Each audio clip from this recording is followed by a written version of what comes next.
Hi,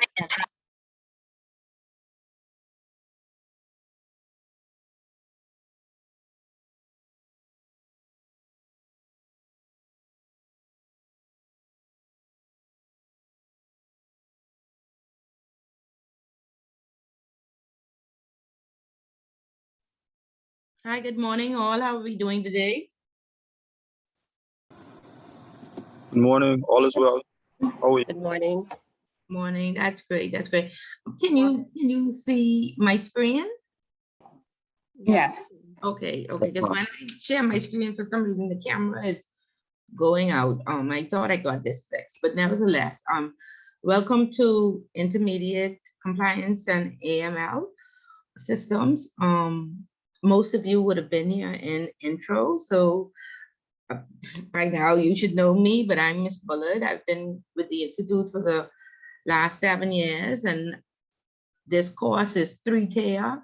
It's introduction, then intro, and then it moves on to ICA, and I teach all 3 sections. Now, when you get on to ICA, there are about 6 lecturers because it's 18 months of AML and then 9 months of AML and then 9 months of governance, risk, and compliance. So right now you're in the 2nd level of the program. Intro would have been for 5 weeks. And normally I tell persons, at the end of the 5 weeks, you should be able to determine if you want to move on.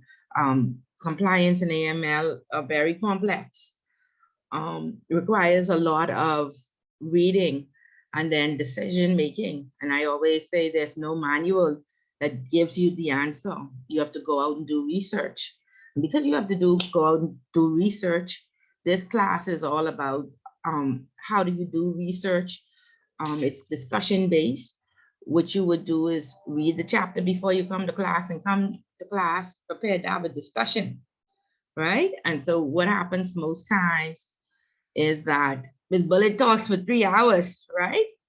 And so in order to ensure that I don't just, talk for 3 hours and y'all fall asleep, I ask you to read the newspaper and sign up for your various regulators and industry briefings and come back to the class and share with us.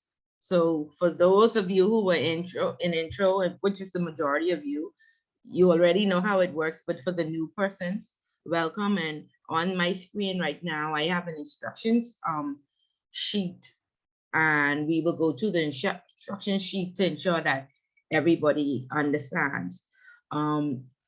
I heard that not everybody has their book. Did everybody receive their book? Are there still persons without the book right now? Morning. I don't have my book. haven't Miss. gotten mine yet. I don't have the book. I don't have the book either. Okay, so hopefully, I don't, for the persons who have, I'll perhaps try and share the first chapters on the screen. I'll have to dig up to see if I have that online, but nevertheless, we'll get through it. At the beginning, it always is very cloudy, and as we move through the course, it starts to become clear. And so no fears. We're here to help each other.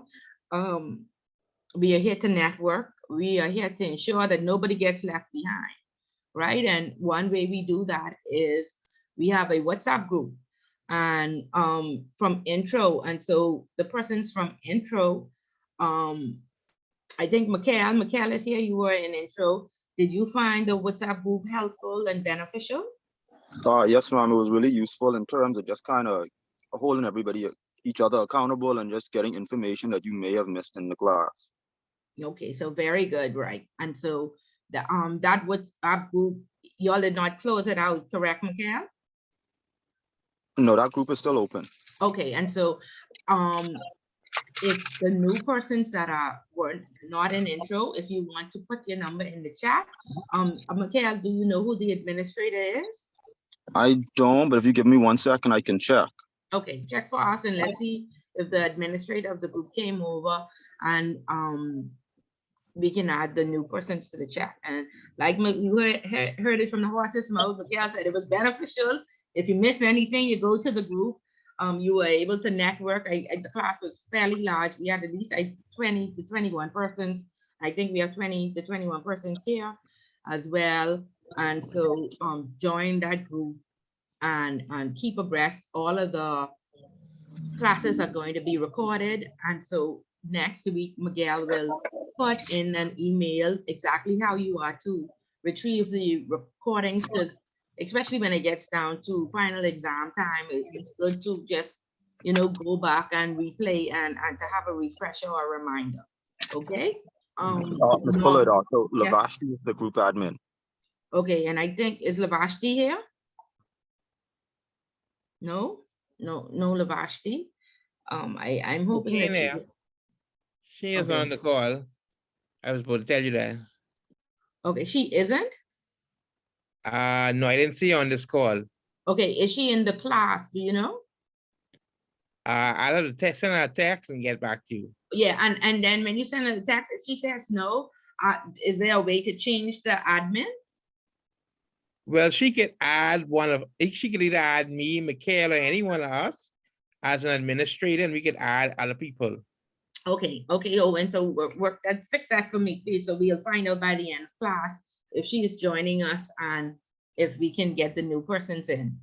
Okay, are there any questions so far? I would have sent out an introductory email and there were some attachments. We're gonna go over the attachments.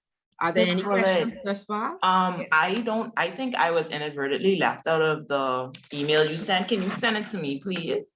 Okay, and that's just, you know, Miss Bullet, and so technically savvy, this is Tira. Tennille. Tennille Bain, yes, ma'am. Yes, so Tennille, your email bounced back. And then I resent it to Tennille A. Bean. Would that have been you? Yes, ma'am, that's me. Okay, so check your email, see if it went to your junk. Okay, thanks. Yeah. So anybody else? Everybody good so far? Okay, good. So did any of us have the opportunity to look at the email that I sent with the instructions? It's a little bit different from intro in that we don't only have instructions with homework, but we also have classwork. And the classwork sheet is just to assist you with ensuring that at the end of the class, you would have, you know, understood what Ms. Bullitt is saying and can relay it on paper and answer any questions that may be on the exam. Again, both the instruction page and the classwork sheet, they were both taken from past exams. Okay, and so this is the instruction sheet and we'll go over it right now. And then this is the classwork sheet. So the classwork sheet has questions from every chapter. And like I said, both sheets are past examination questions. So by the time we get to the end of the 10 weeks, we would be, you know, familiar with the structure of the questions, what types of questions may be asked. Okay, there's a question in the chat. How can you add me to the, okay, so that's the classwork, but we will look at that more in detail. So let me just go back to the instruction sheet. And so again, at the front of your books, it should tell you that the overall passing grade for the entire class is 70%, right? And the final exam is 70% of your grade.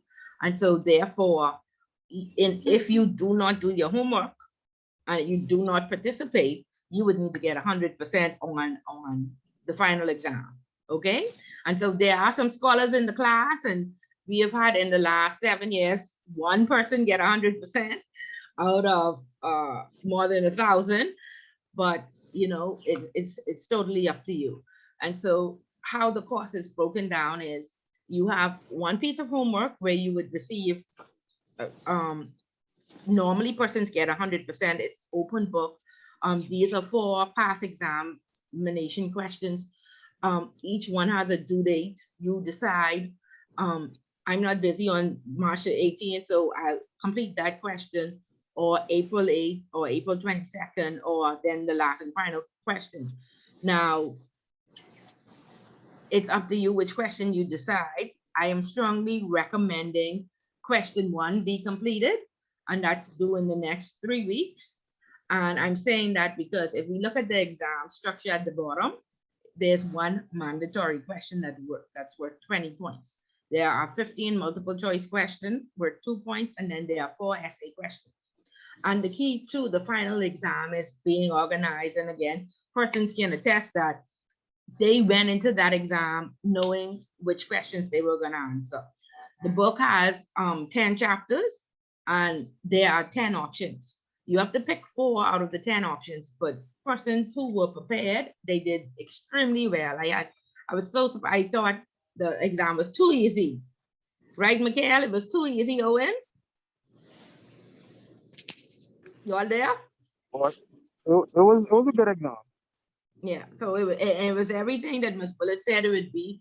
And you went into the exam knowing which question, there were no surprises, correct? No surprises. Right. So we had covered all of the material. So that's the key. And so because there is a 20% question, normally each question is 10% or 10 points. The mandatory question means that everybody has to complete this question. Almost 99% of the time, it's going to be question 1. And we're going to go through the book today to walk you through how to answer question 1. Okay? And so I would recommend that most persons do question 1. Not only they do question 1, but 99% of the time, it's, compared and contrast to the Bahamas. So I can't give you the question, in writing, but I'm trying to give you as much information without crossing the line. So when you do answer question 1, I would compare and contrast. In this year's topic is drug trafficking. We're going to look at the back of the book. It should be under case 4. Like I said, there are 10 chapters, and then there are colored paper at the back that says case 1, case 2, case 3, case 4. And in my book, and I may have an older version, it's case 4, but it's the Eggman Group. Can somebody confirm that who has a book that it is indeed case 4? Let me just see if I can pull this up on the screen, and so we can have Case 4. a visual. Yeah, case 4. So there should be colored paper at the back of the book. The first part of the book is the 10 chapters, and then there's some colored paper. But let me see, since Case 5? They're showing case 5. Yeah. okay, so Yeah. case 5, yeah, my book is a little bit older. Okay, and so let me just see if I can pull this up online.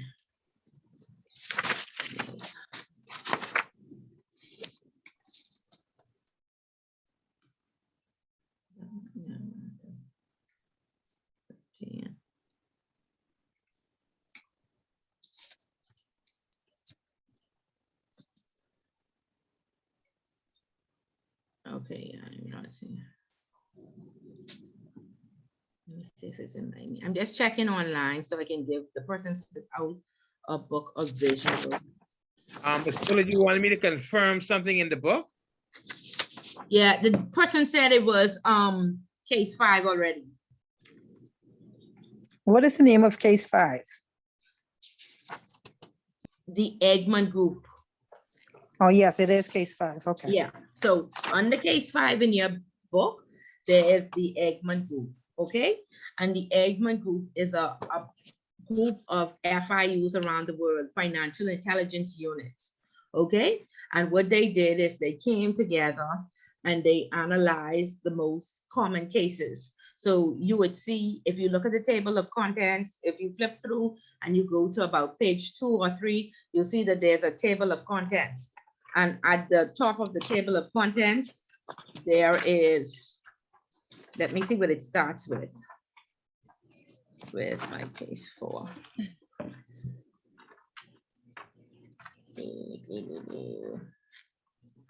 Okay. So on page, what is it, 3, you see a table of contents and it starts off with the role of the financial analysis, and then they talk about bribery and corruption. Then they talk about drug trafficking, then fraud. Do we see that table of contents? Yes. Okay, so our topic for this semester, and each semester it changes, is drug trafficking. And that should be very, very familiar to all of us because, of course, being known as a transit country, right, from Florida, between Haiti and Colombia and everywhere else, a transit country to the US. And so, therefore, we have loads and loads of cases in the Bahamas about drug trafficking, right? And if we have time, after we would have covered chapter 1, then I want us to read about the illegal supply of drugs in prison. And of course, this happened in one of those funny countries, you can't even pronounce the name, Pagan prison. And we know right here in our prison, we have many, many cases. In fact, we just had a young lady pose and pretend to be a lawyer, and she was smuggling drugs into the prison. Then this case talks about the prison officers smuggling drugs. So there's loads of cases, and so this semester should be pretty easy to answer this question. Okay. Again, hopefully most of you will get your books, and then you would be able to have a visual and see exactly what Ms. Fuller is speaking about. Okay. So under what does question 1 say? It asks you to, I'm just going to share again. It says financial analysis has been conducted by a recognized group mapping out the identified risks in regions across the world.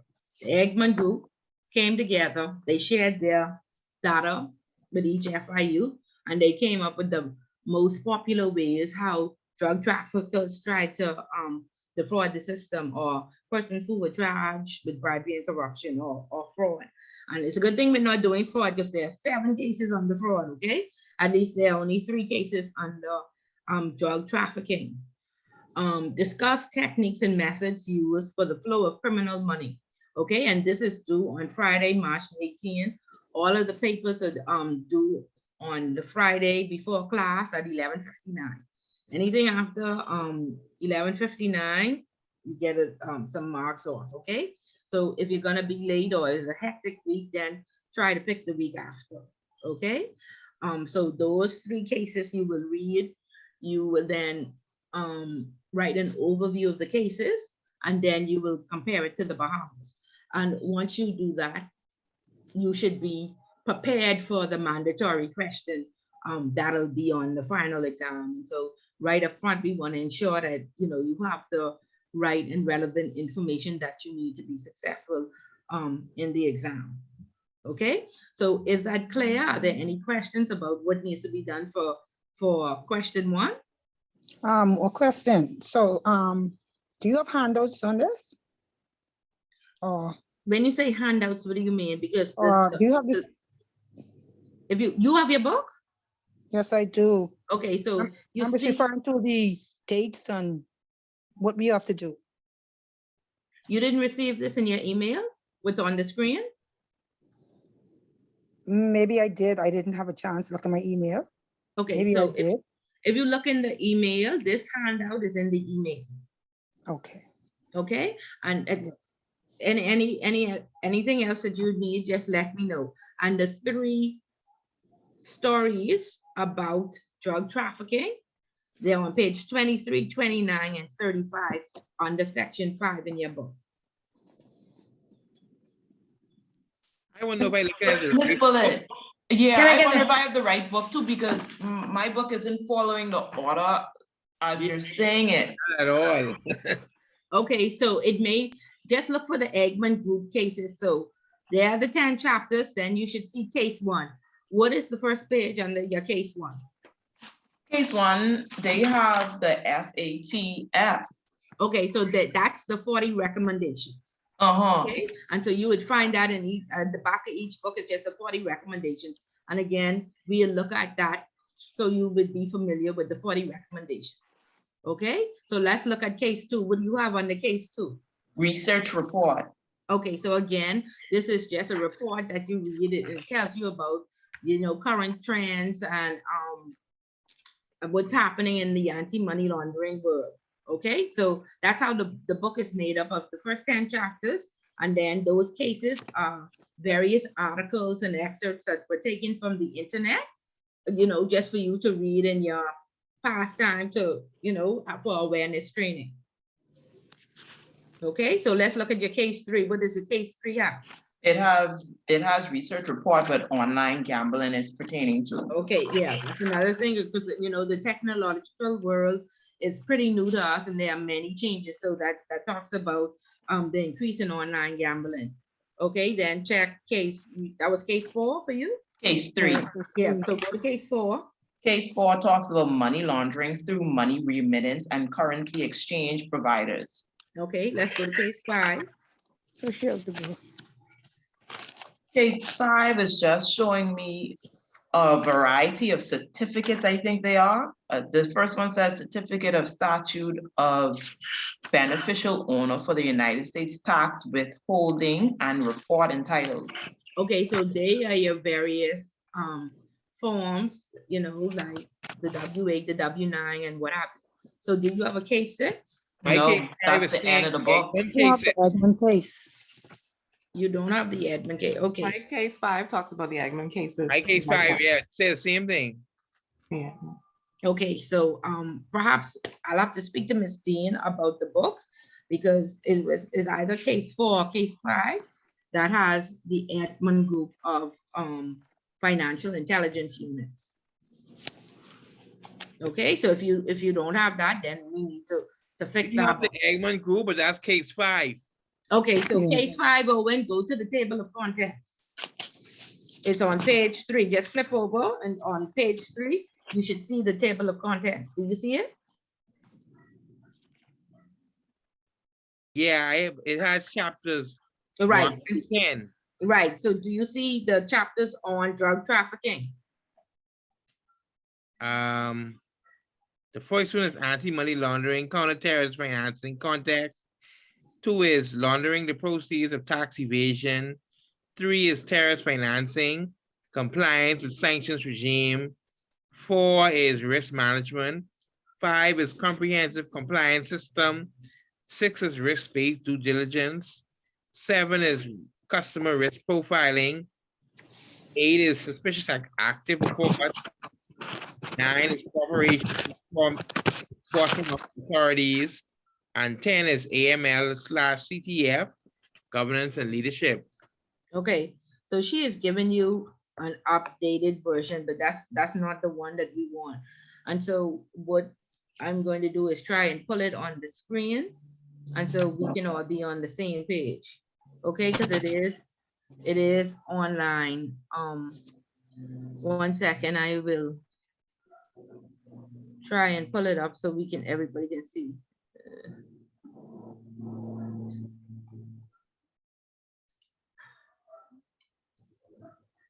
Okay. Okay, I think I found it.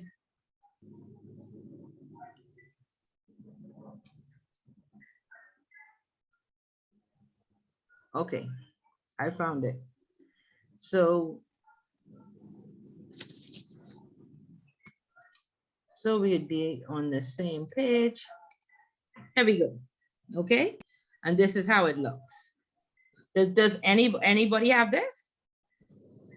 I have. Can we see the Yes, screen? That's case yes. 5. Okay, That's case 5. okay, right. And it says the Yes. 2011 to 2013 cases. Correct. Right, Yes. and so this is what table of contents you was reading from? These are the topics right here: bribery and corruption, drug trafficking. Is this what you all say? No, I don't have that. I don't Yeah, have that it's in either. there. Once you go to case 5, Yes, it's and there. you turn the Mhm. page, you'll see the table of contents under case 5. And those topics Yes. are there. Yes. I think I have a completely other It'll be the book. 3rd page Right. into In seeing case that. 5. Okay, what I'm going to do I'm going to email this to everybody, so everybody will have a copy. Is that good? Please and thank you. Yeah, okay, good. So now we on the same page. Very good. Okay, and so our topic is, of course, drug trafficking. And there are 3 cases under drug trafficking. And so essentially, let's look at what the question asked us to do.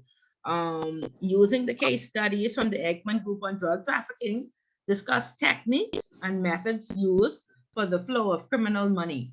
And of course, like I said, I cannot write this in question 1 because 100% of the times they actually can compare it to the Bahamas. After you would have done an overview of what you would have read in the book, the question would say, does this happen in the Bahamas? Do we have these same problems, right? And of course, like I said, we know the techniques are a young lady pretended to be legal counsel, did fake IDs and everything so she could supply her boyfriend, right, in the jail. Then we have loads of police officers and prison officers losing their jobs because they're trying to supply the criminals in jail as well, right? We are all familiar with those cases, or we've heard of 1 or 2 of them, right? Correct? Are we Yes. there? Right, They okay. just got a case in the prison. Right. And so therefore, we know that when we answer these questions, we write first the overview of what the book says, and then we go online and we do our research and we say, let's see what happens in the Bahamas. And then we see police officer charged or prison officer charged or young lady charged, okay? So read those 3 cases first, and then go back to, you know, do some research on, does any of this happen in the Bahamas or not? Okay, and we have had a big drug bust of heroin. We have had multiple drug busts, and we've been dealing with drug trafficking for years. Okay, and remember what we would have learned in intro, there are 21 crimes under money laundering, and drug trafficking is 1. Bribery and corruption is 1. Fraud is 1. Kidnapping, trafficking, and illicit pornography is another 1. Then organized crime, okay? So all of these fall under money laundering crimes. Okay, so are we clear on what needs to happen with question 1? And do we understand why Ms. Bullitt is saying she recommends that, you know, right up front, you get this out of the way? It's going to be the mandatory question, and right up front, you would know if you're on the right track in terms of the course, okay? Many persons are so busy that they wait until question 4, which is the week before the exam. And then they realize that I'm confused, I didn't do good on my homework, and they are running around for help, okay? Normally, if you're not on the right track, I give you the opportunity to redo your questions so I can give you a reasonable grade. But if you do question 4, there won't be sufficient time. If you don't do well on if you're confused and you don't do well on question 4, yeah, you're completely out of time. The course is over. You would have 10 weeks to try and catch up. Okay, so there's a question 4, but I always recommend that you do one of the first questions so you get your grade back and you know that I'm on the right track. Me and Ms. Bullitt speaking the same language. Correct? Okay, I was Claire, like, Claire as mud. You're very quiet. Y'all gotta talk back. Yes, ma'am. that was gonna be my question. So far. today. Understood. Okay. Okay, and for the new persons, again, there's a clause at the top. You may complete all of the questions. Only 1 essay should be submitted for a grade. Only 1 essay will be graded. Each essay should be typed in standard essay form, introduction, body, and conclusion. There's an ICA handbook that I attached. You only need to look, you can read the whole manual. However, on page 17 and 19 tells you how to reference. And at ICA, when you write those questions, their questions are about 2,500 to 3,500 words. You have to reference properly, or you lose up to 30 marks for referencing. So I try to get persons to practice right now. I don't take off that much points for referencing, but you have to say where your source is, who you got this information from, you know, according to the Nassau Guardian on this day, or according to Ms. Bullitt, or what have you, okay? There are loads of papers out there. Please do not copy and paste. Ms. Bullitt knows when you start talking about instrumentalities, Owen don't use that word, you know? So there's a copy and paste. McKellian know what no instrumentality is, right? So we can pick it up, okay? Because these papers are marked and cross-marked. So please, you read a body of work, you put it in your own words, and then you submit your paper. Your paper should, again, be between 1,000 and 1,200 words, okay?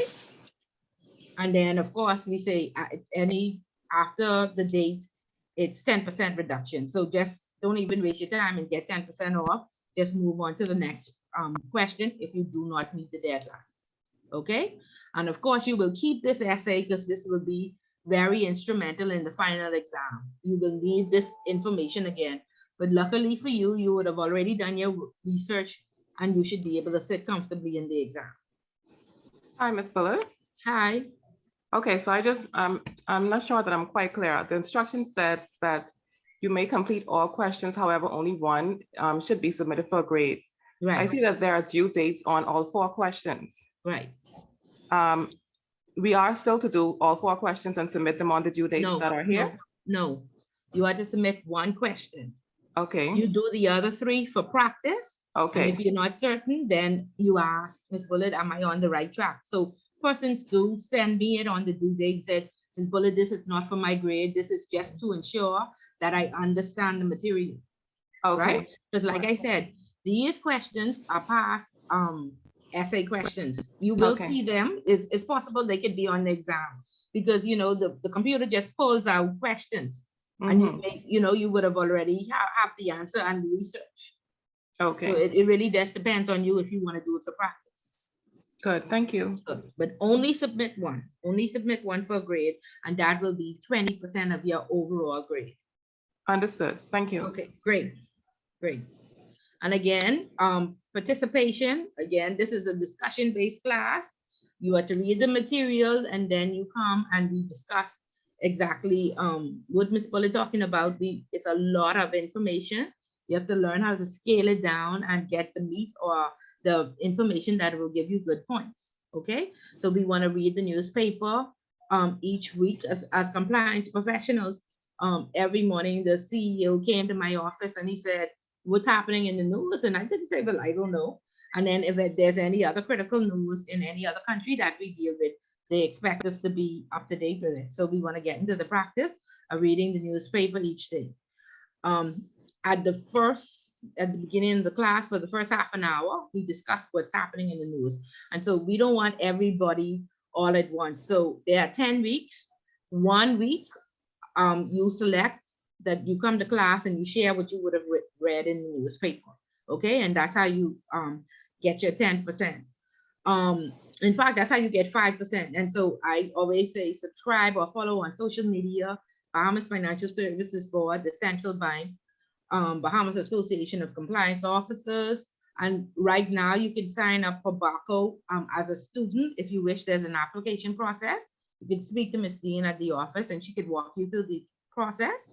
And any other applicable website, if you're in gaming or insurance or whomever your regulator is, you should definitely be following your regulator and you should be following the Attorney General office. Our new Attorney General was the past president at BIF, so he is very AML focused and very involved. The past Attorney General is now the chairman of the CFATF, which is the Caribbean region of the FATF. Okay, and so we will learn in depth today who the FATF is for the persons who were not in intro and you all don't know what Ms. Bullitt talking about, right? So along with, you know, subscribing, keeping abreast of what's going on, being able to have knowledgeable discussions, there is a 5% bonus point that you can get for attending Toastmasters, Rotary, or Kiwanis.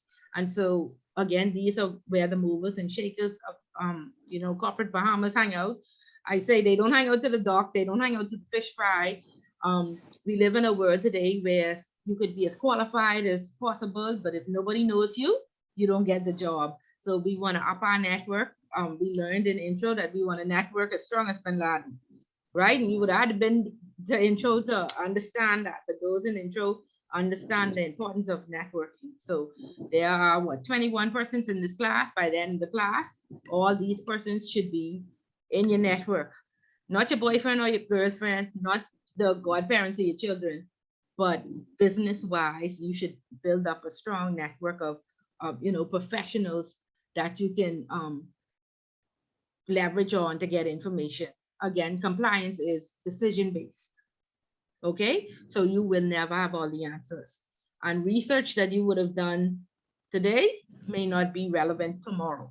Okay, so you have to keep current and you have to keep abreast. Okay, and I also ask persons to keep a library. If you're going to go all the way to intermediate, once you would have done your research, you can just, it'll lessen the time that it takes you to, find out the information that you need. So keep your library, keep your things in order. And like this Eggman Group thing that now has been updated, but we're using that one. So I had that in my library, thankfully. And so we're all able to get on the same page. So that's the importance of, keeping your research and keeping your library. Join the group. A lot of us are, intimidated by executives, and we don't want to go alone to this Toastmasters or Rotary, but we need the 5%.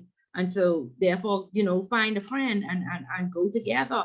And I promise you, most of the persons who would have attended in intro, they found it beneficial. Vanika, is Vanika here?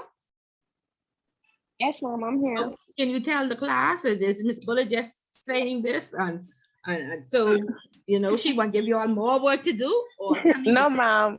tell them It's actually about your experience. Yes. Good morning, everyone. Class, the Toastmasters meeting is actually beneficial because most times they speak on topics that are relevant to you. For me, I know I went to the one that was talking about how important rest is in a home. So it was great because it talked about areas that I didn't even know help in getting good, proper rest. So I would advise that you guys follow suit. I mean, of course, it's an additional 5%, but aside from it being 5%, it's very helpful. Okay, great, Vanika. Thank you so much for sharing. And again, 5% is the difference between 65 and 70. And I got at least 3 persons who had 65, right? And 1 or 2 of those persons was able to pass the class because that 5%, they went and they attended Toastmasters. So luckily for them, 1 person didn't do it. And so they're going to have to retake the class. So that's the difference. Or for the scholars, 5% is the difference between 85 and 90.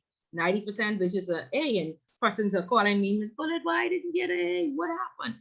You didn't attend, your networking session. So that's how beneficial it is. And plus you get good information, and it's not all about, AML, it's about life, and, because life happens, and we need to, train the person as a whole, not just focus on one area. Okay, are there any questions? Are we clear on what needs to be done? Clear as mud. Silence. When I hear silence, I fall asleep. You'll have to keep Ms. Bullet awake, so you'll have to talk back to me. And of course, the exam, we already know, is on May the 14th. The key is to be organized, already have your homework, already have all your participation points, and you go and sit into that exam comfortably. And again, Mikhail could tell you that he sat comfortably. Owen could say he sat comfortably.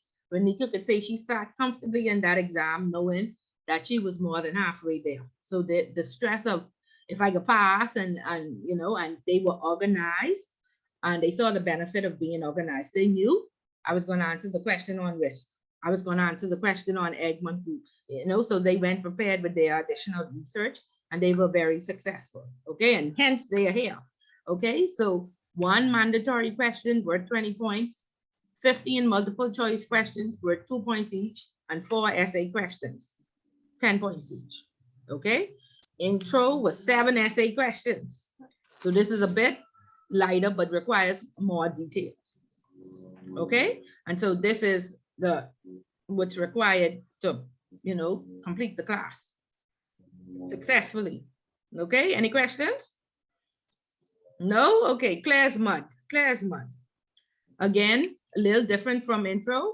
We now have classwork, and again, by the end of each chapter, you want to ensure that you can understand and answer these questions. Again, these were past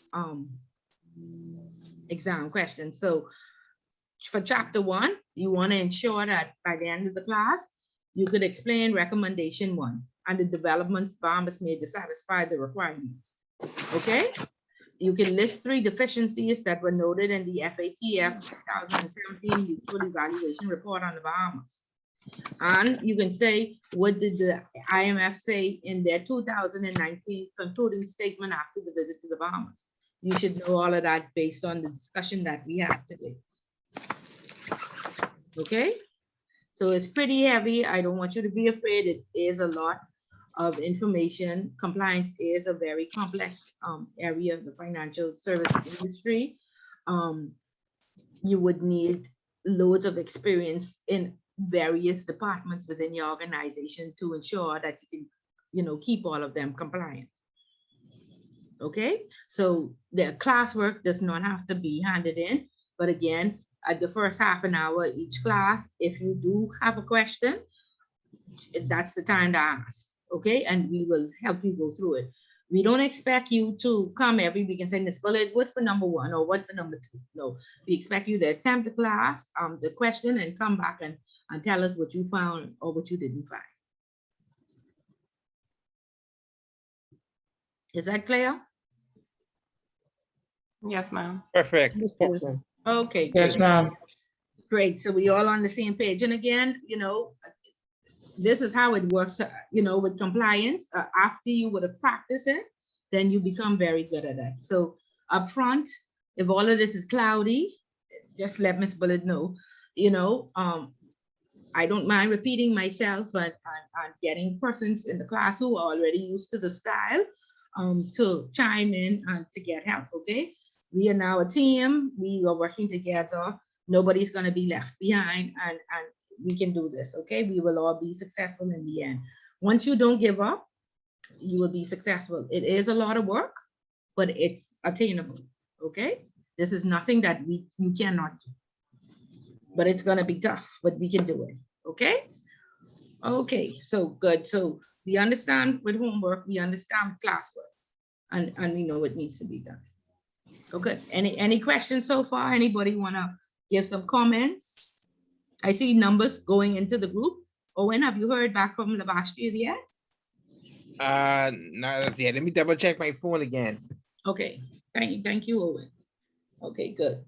Okay, so hopefully, I'm going to email the Eggman Group at the end of the class, and so everybody will have an opportunity to look at that, and by all means get started and ask any questions that you need to ask before you hand in your homework, because that's an easy 100% to get. But ensure that you answer the question and you answer it fully, and you throw in the Bahamas. People come back and say, Ms. Bullet, that wasn't written. I said it. I can't write it. Okay, I said it. So if you don't throw in the Bahamas, you're going to lose some points. Okay, so just take heed of that.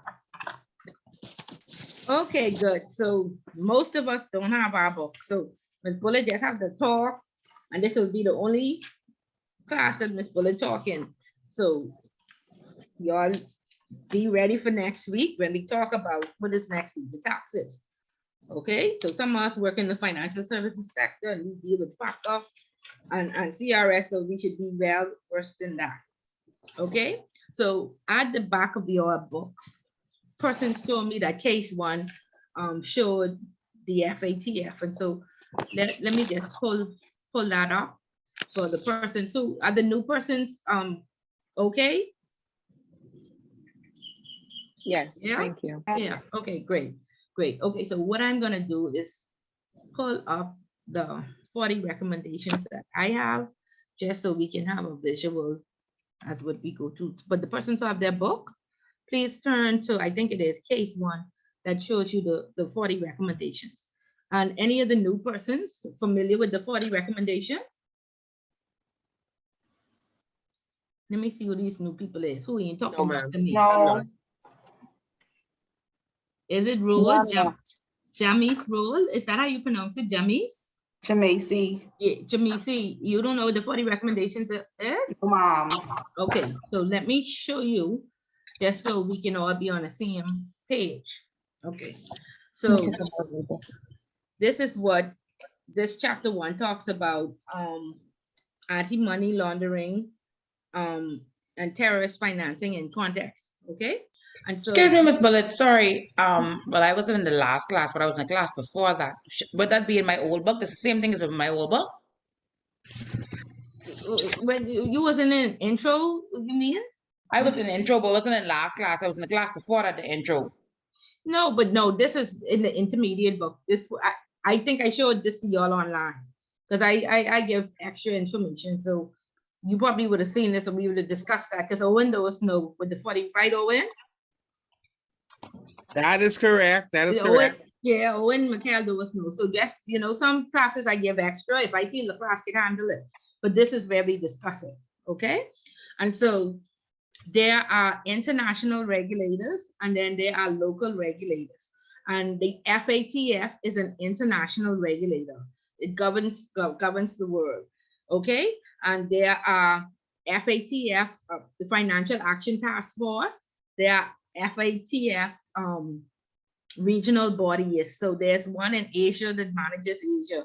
There's one in Europe that manages Europe. And then there's one in the Caribbean, of course, that manages the Caribbean. And so the Bahamas falls under the Caribbean Financial Action Task Force, and we call them the CFATF, okay? And so what the FATF did was they came up with 40 recommendations that the world must follow to combat money laundering and terrorist financing and proliferation of weapons, okay? And we're in the middle of World War III, right? And this book does talk about sanctions, so heads up, pay attention. We're gonna need to know everything about what's going on in Europe, in Ukraine and Russia, okay? So pay attention to this war. Y'all better be watching CNN. In fact, when y'all come to give your review about the newspaper or the articles you read, I want to know what's going on with this war, okay? So these 40 recommendations, and anytime you look at a body of work, you check the date. I think there's an updated version that's 2020, but we can look at the 219 because that's pretty close. What I've had in the past is that persons have written papers on a 212 version or a 213 version. So when you're doing your research, make sure that you check the date. This is very important because laws have changed, recommendations have changed, and you want to ensure that you have the most current up-to-date version, okay? So 2009 is fairly new. Then these documents are 200, 300 pages, right? We can't read all of that. If we read that, we'll fall asleep and we definitely won't retain it. So what you want to do is you want to ensure that you go to the table of contents and you look at, any subject. I just talked about sanctions.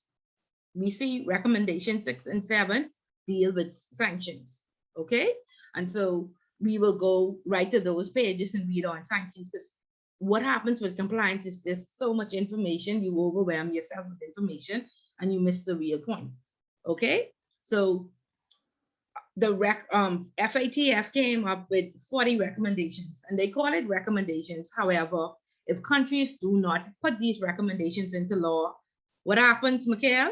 What happens to these countries? Is Mikhail there? I'm here. They can be blacklisted or Blacklisted. sanctions can be put against them. Okay, very good, very good. So even though they say recommendation, we must put it into law or we get blacklisted. And of course, we know that the Bahamas has been blacklisted a few times, right? But like I said in the intro, the Bahamas had to take a staggered approach because laws are expensive, training is expensive. Then you have to put systems in place to support these recommendations. If you are to track every transaction, you need a system to help you track those transactions when you have 1,000 customers, right? So now you have to go fork out $1 million on a system. Then you have to pay between $50,000 and $90,000 to a compliance officer, and that's just one person. You need an entire department. So all of this costs institutions money. And of course, compliance makes no money for the business. However, they do avoid fines. So they don't want to, the largest budget does not go to the compliance department. It goes to sales. And so that's where we have a problem. But anyway, around the world, there are these various FATF who manage countries and ensure that they put these recommendations in place. So this is the 40 recommendations. When the CFATF, the Caribbean region of the FATF, came in and they did a check on the Bahamas, they did a mutual evaluation report, and that is attached in your email. They found that the Bahamas was deficient in 22. Okay. The process is it takes 1 year for the mutual evaluation. 6 experts come in and they draft a report and they look at the country's effectiveness, and then they discuss it with the country and they ask, what are you going to put in place to remediate these recommendations and ensure that they are in law.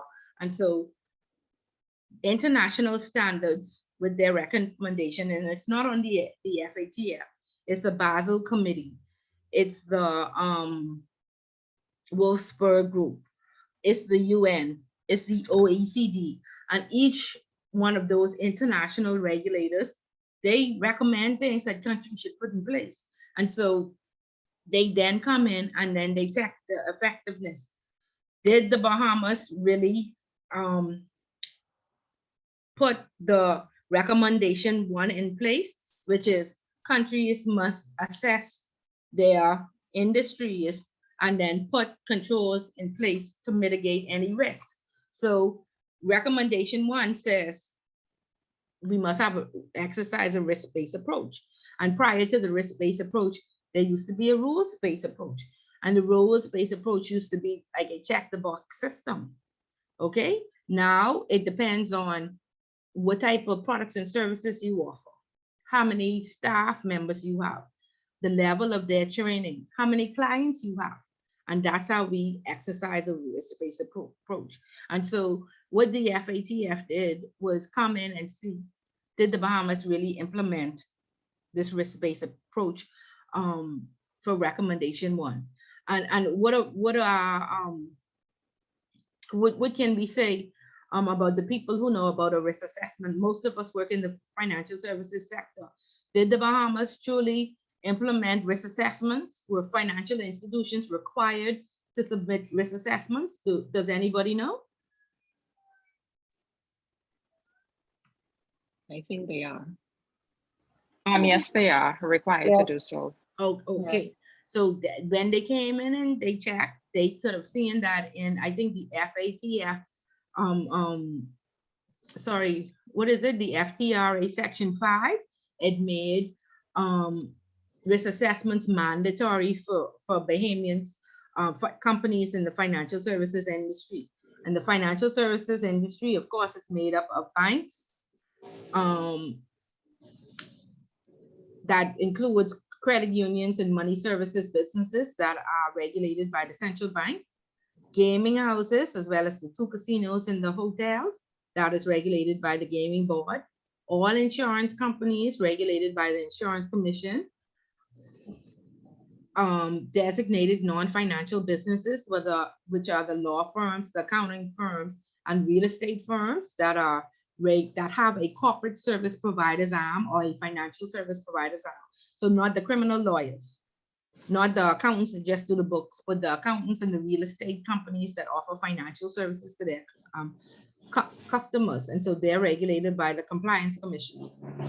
And then, of course, the broker dealers regulated by the Securities Commission. Okay, so that is our entire financial services sector. Okay, and everybody, the people in Island Lock had to, produce a risk assessment. And there were 2 dates that for banks, I'm not certain if the gaming board had the same dates, but I imagine that they did. In 2019, they made it mandatory that each financial institution, each bank, each credit union, each money services business submit a risk assessment on their AML policies and procedures. And that was in June 22nd, 2019. And then October 20, 2019, October 22nd, there was an enterprise-wide risk assessment required. And so what that meant was not only compliance and AML risks had to be identified, HR risks had to be identified, credit risks had to be identified, finance risks had to be identified. And then you collated all of that and you submitted a risk assessment to your regulator. And then they would risk rate your institution as high, medium, or low. Okay? Go ahead. So, sorry, it's funny that you said that, because I think it started in 2018. We had to do like these risk rating questions, or we had to document into full detail what our processes were for certain things. And it makes sense now, because we were wondering why they asking us to do things that are documented in the manual, like why we have to be filling out these forms. But it makes sense, because what was probably happening was we were filling out the risk assessment for the business. Correct. Yeah. Correct. So it makes sense now. What happened was, remember now, compliance is only 21 years old, very young, right? Still partying, swinging from the chandeliers, getting drunk every weekend, right? Still a baby. And it was born in 2000 when we were blacklisted for the first time, when these 40 recommendations came out. And we used a staggered approach because, of course, we saw a lot of institutions cannot simply afford, all the systems, all the reporting, to hire all the persons to train them, to pay somebody 60,000, 70,000 to be a compliance, and that's only one person. So it's very costly. Regulation is very costly. And so we took a staggered approach because a lot of institutions just simply said, we cannot do this, so we have to close out, right? Because the fines were very heavy. And even with the credit union, so we updated all our laws after they did the evaluation in 2017. We were deficient in 22 of these recommendations. And so we updated all our laws in 2018, right? And put the meat in it. Just before 2018, you hired Lucille or Wayne Monroe and you went on a technicality, right? And so they saw that we used the staggered approach, and then they came down hard on us and they said, listen, you must put these recommendations in place. So we updated our laws in 2018. It wasn't only us, it was other countries, Switzerland, Netherlands, Germany, all of them had to do the same thing. And I think I told you, I had a colleague in Switzerland back in 2018 who said, Ms. Bullitt, we had 250 banks and trust companies. Now we only have 50. 200 closed down because of the regulations now that, you couldn't do certain things. You couldn't offer a particular service any longer because too much risk was associated. And of course, we know that we don't want too many high-risk products and services, because if overall the majority of our clients are high risk, then our business is high risk. And then of course, we are subjected to enhanced due diligence. So we moved away from all the high risk services. So you saw the Canadian banks say, and they had the number houses accounts for years. Oh, we no longer do business with number houses. We no longer do business with money services business, right? And so it changed their market, because if the number houses making 550 million a year, who have that business? We used to fight for those type of accounts. Now we don't want them. Right, Gwen? We don't want them, right?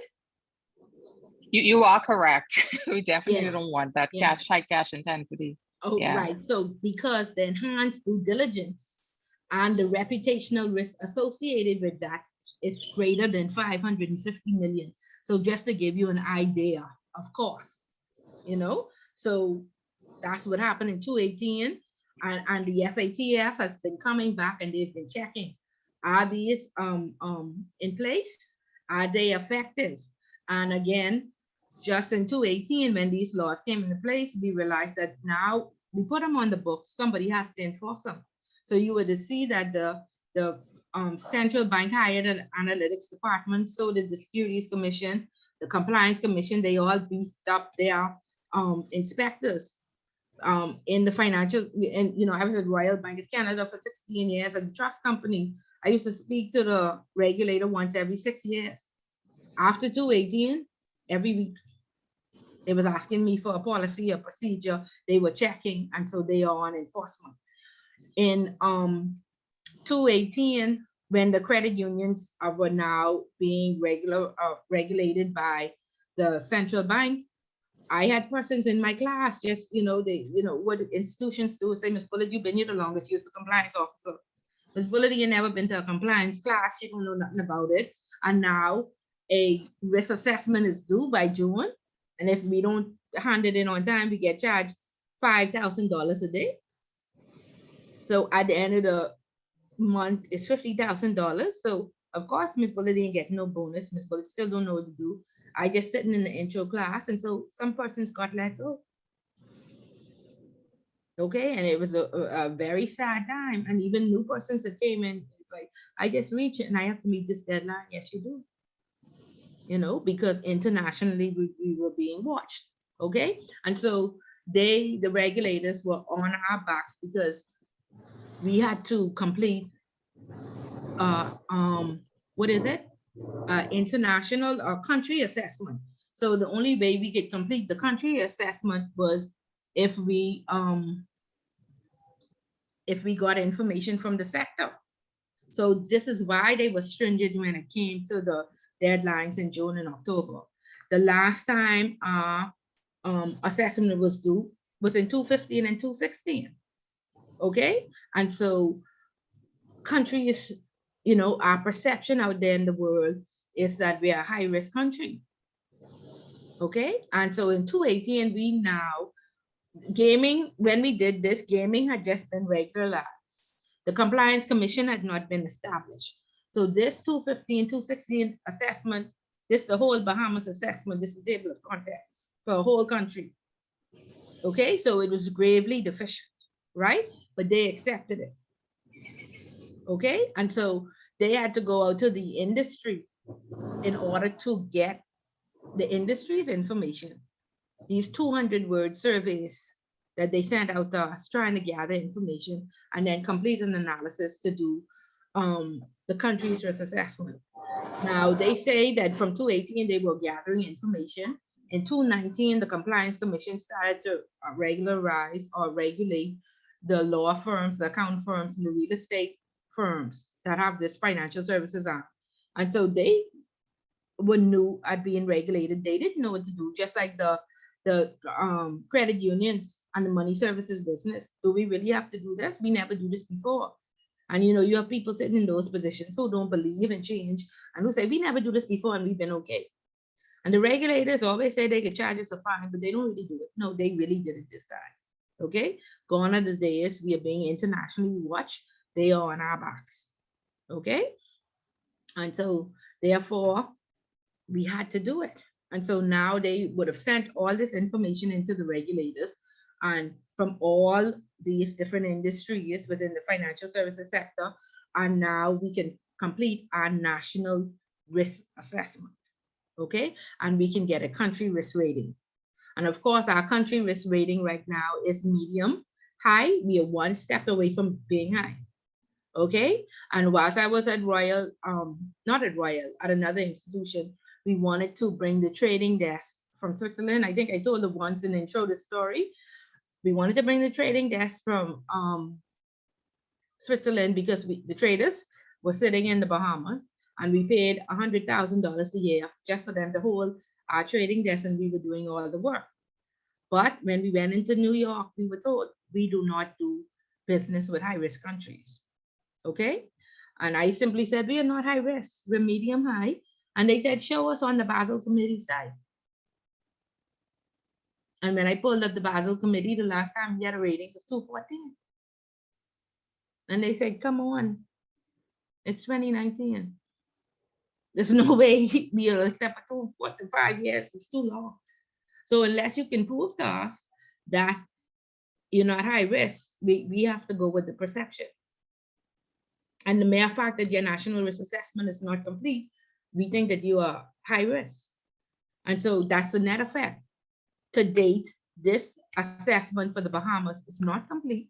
They promised that it would have been finished by March 2021. There's an update sheet where is it? where they say the key findings and where they were at, but this was just because, you know, there was an uproar between the PLP and the FNM. And this is where they said they were gonna update it. And so if you just go into the search and you put in risk, everywhere risk is, it'll show up. And so you scroll down and you see what they've done. And they say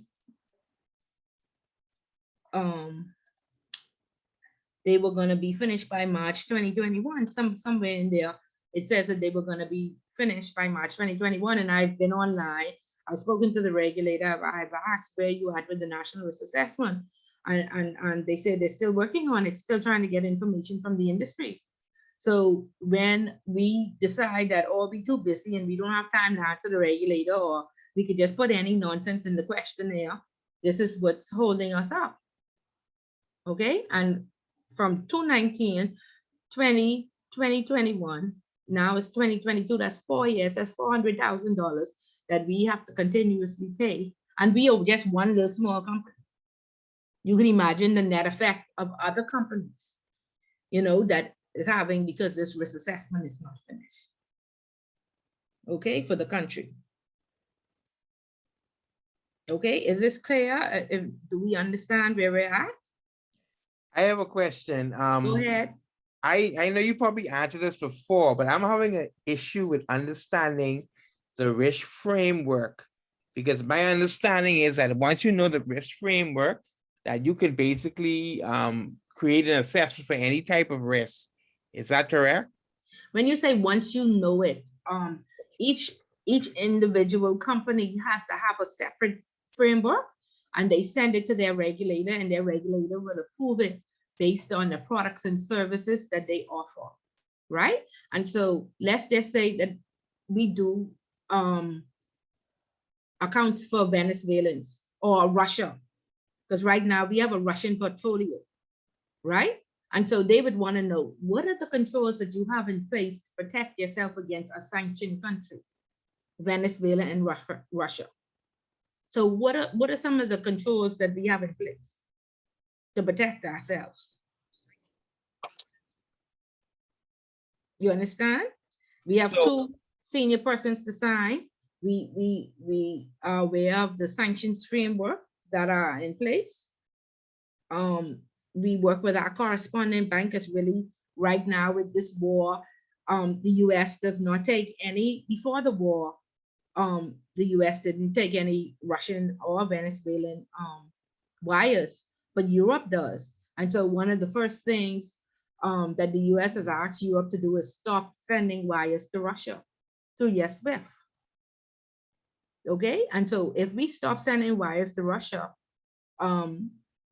I pay Russian school fees. I pay a company employees. I pay salaries.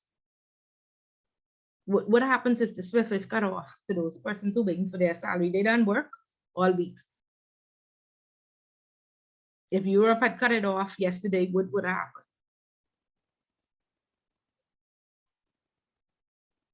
I guess what I was meaning is like, is it once, for example, say Island Luck use one framework for the gaming board, Kalina use one framework for the insurance commission, the commercial banks do one for central bank, the real estate company you did do one for the Securities Commission.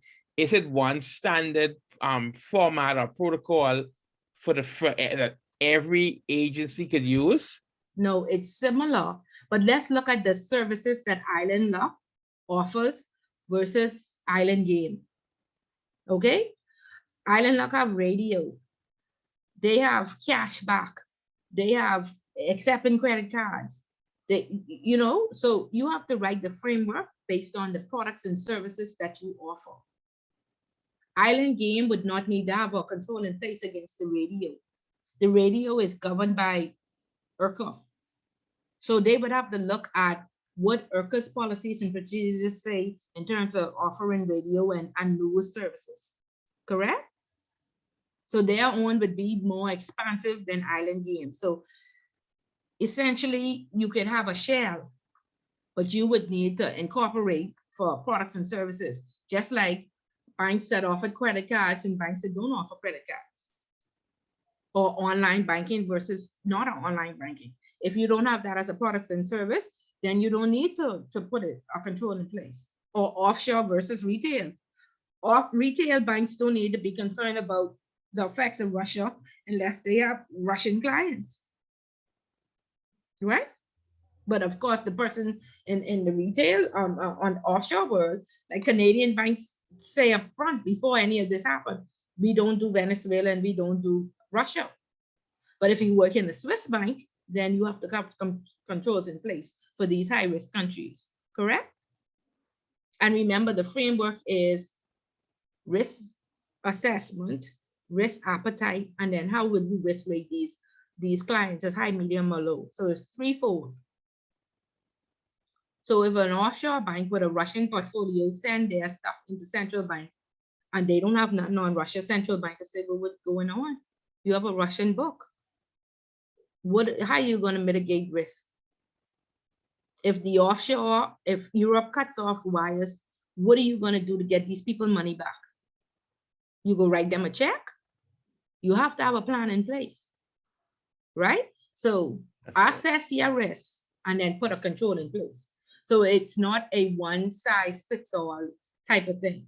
It's look at your products and services and what you offer, and then put a control in place to protect your institution against this.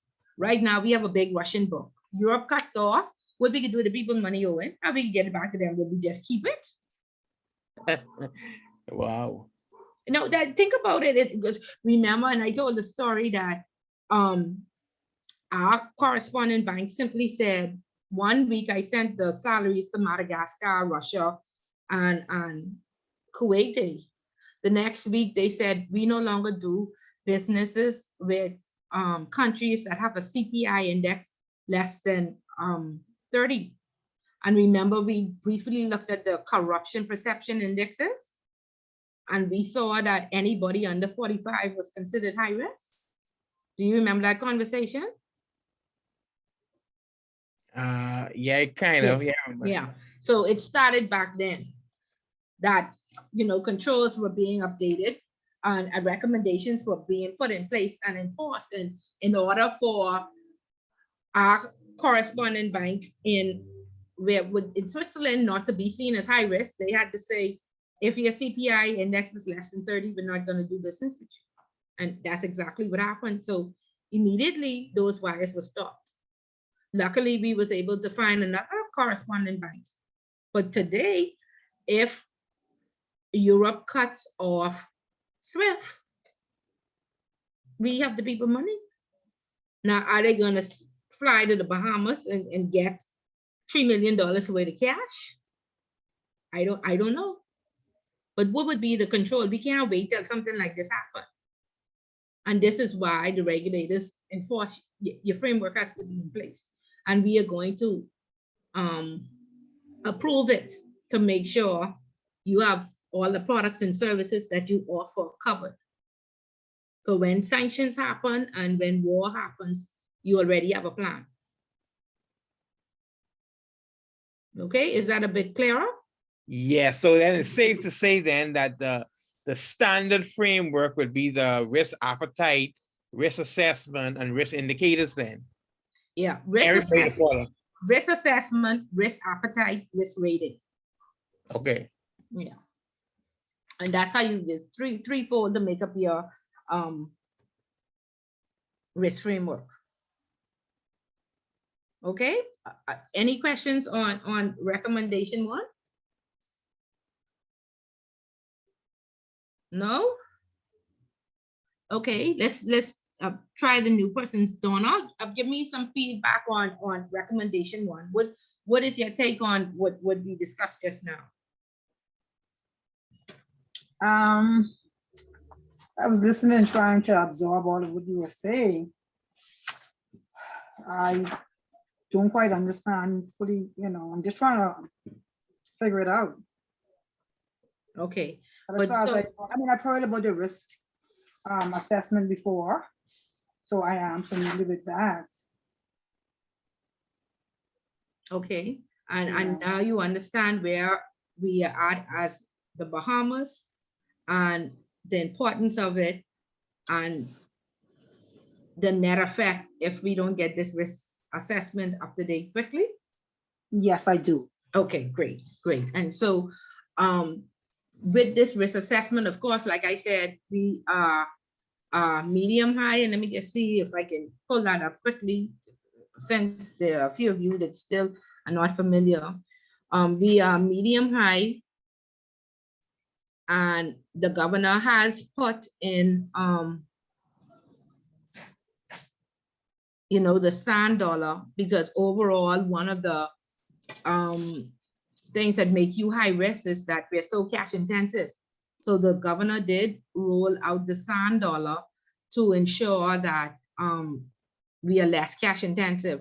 And then he strategically put it through the money services businesses that are very high, you know, cash intensive. And so he did that in order to, you know, reduce our rating. Somebody have an ice cream, this Miss Bullet wants some too. I am so sorry. No problem. I just make sure I get my ice cream and be cool, be cool. Okay, y'all very quiet. I get you concerned. You come talk back to me. Come give me some feedback. Okay, I can call some more names then. Sense. And okay, I can ask. So we actually have to go through. No, we don't have to commit those to memory though. The 40 recommendations. No, but you just have to know where to find them. You know, you just know where to find them and understand them. And from recommendation 10 to 24, 14 of the recommendations have to do with customer due diligence. So, you know, just know where to find them and understand them and know how to speak of them knowledgeably. Ms. Bullet, Okay. customer due diligence will come under the assessment part of the risk framework, right? When you say the Oh, assessment no. part of it, what do you mean? Like when you're assessing your customer or giving them a rating, like for example, if you was assessing a client who you're onboarding and then you would find out like they were a pet. So, okay, you know that they would have to probably go on enhanced due diligence. Is that Correct. Okay. Yeah, so customer due diligence is either exempt or simplified or enhanced. And as professionals, as compliance professionals, we are at least anybody who is in the financial services sector, we are required to know our customers. And the information what they have, we have to verify it and do due diligence on it to make sure we corroborate it and it makes sense. So Ms. Bullock, Profile, yes. So the risk rating now that the companies have to do, this is now an annual thing going forward? Well, each at onboarding, once you onboard. No, not with the customers. I'm talking about as a company or as like to each bank, because each bank have to present the risk rating, I guess, of the clients. I was telling you about the report that we have to do. To the regulators, the assessment. Yeah, the assessment to the so regulators. Because it's just being established, they don't have it ironed out completely. But what they are saying is, if your company is risk rated high, then you have to do it. You have to review it. Not that you have to make any changes, but you will have to attest that there are no changes. These are the same products and services that we offer, and we have made no changes. So you do an attestation annually, but then you are to be audited in line with your risk assessment. So if you high risk, you need to be audited every year, and you are testing every year. If you're medium, every 2 years, and if you're low risk, every 3 years. So of course, every company is going to manipulate their documents so they could be what? Low risk, right? Because nobody wants to be audited every year, right? Correct. Correct. So that is what the regulators are looking out for. Okay. And so this is the ratings around the world. So you get a rating from Transparency International and you get a rating from the Basel Committee. This is the Basel Committee rating. And you see, we had 6.46. And I think 7 is high. If we look at the legend right there, or, you know, it'll show you, you see these dark, okay. Oh, the Congo is 8.5, right? So nobody does business with Haiti. Nobody does business with the Congo, right? And so we have to be very careful that our rating does not increase. So the entire financial services sector, they submit all their surveys, they submit their assessments.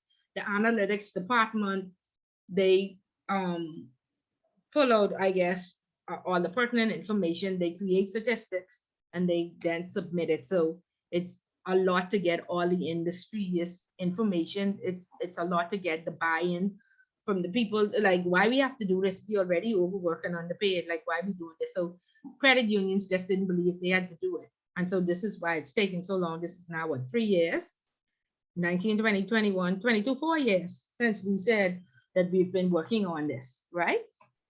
Compile all the information, submit it to them, and pray God that they don't risk rate us as high risk. So like I said, the governor has the digital currency, and I beg all of you to, join the Fintech Hub at the Securities Commission, follow them for the latest updates in technology. Learn about the sand dollar. The sand dollar is the Bahamas digital currency. It's not a cryptocurrency. So read upon it so you understand it, so you can use it in stores. The less cash we use, the less cash intensive the Bahamas is. Okay. Also the leverage, where you can borrow to invest in this, securities world. We reduced our leverage. So years ago, we increased our leverage to about, I think, 400%. And that made it very attractive for broker dealers to come to the Bahamas. So a lot of broker dealers packed up, they left Switzerland, they left the US, they came and they opened up, broker dealer businesses here, hired loads of Bahamians. So that was good for the economy. However, now with such a high leverage, that causes the Bahamas to be high risk. So they have reduced the leverage, but it's still competitive. It's not as high as it used to be, but it's still competitive. So again, leverage is, if I have $100,000, I can borrow $100,000. If your leverage is 100%, I can borrow $100,000 to invest in this stock market. But if it's 200%, then I can borrow $200,000. So when I hit the stock market, I invest in $300,000, right? With hopes that, I'm successful, or I don't know what type of collateral they hold against that in case you lose, right? So that made the Bahamas attractive to a lot of broker dealers. But now we decreased it so that we're not seen as high risk. Ms. Okay. Bullard, Yeah. before you go on, say how the financial system doesn't do business with Haiti because Basel has it as a high risk. But okay, I understand we have that in place, but they still able to go like cash and go in other places. So how are we really deferring them from actually sending cash, I guess, away or back to their country? Let me tell you how the word works. There's the very powerful United States of America, right? And they say that the Clintons own a large portion of Haiti. And so most of the world can't do business with them or won't do business with them. But the people who are in charge of the world, like the Clintons and who have all power, work it so that their operation could go on. And, so you will find too that when we go into taxes, each country had to sign on, for these to disclose FACA and CRS to the relevant country. Now, we were a tax haven, so it made that attractive, and we had a lot of offshore accounts because person said it's cheaper to pay the Bahamas fee is $10,000 a month, $10,000 a year, rather than pay taxes to my government, but it's 35% of my $10 billion, right? So that made it attractive. They came to the Bahamas or they went to Switzerland. However, with FACA and CRS now, it made more sense to keep your money at home because no matter where your money is in the world, you still have to pay it to your government.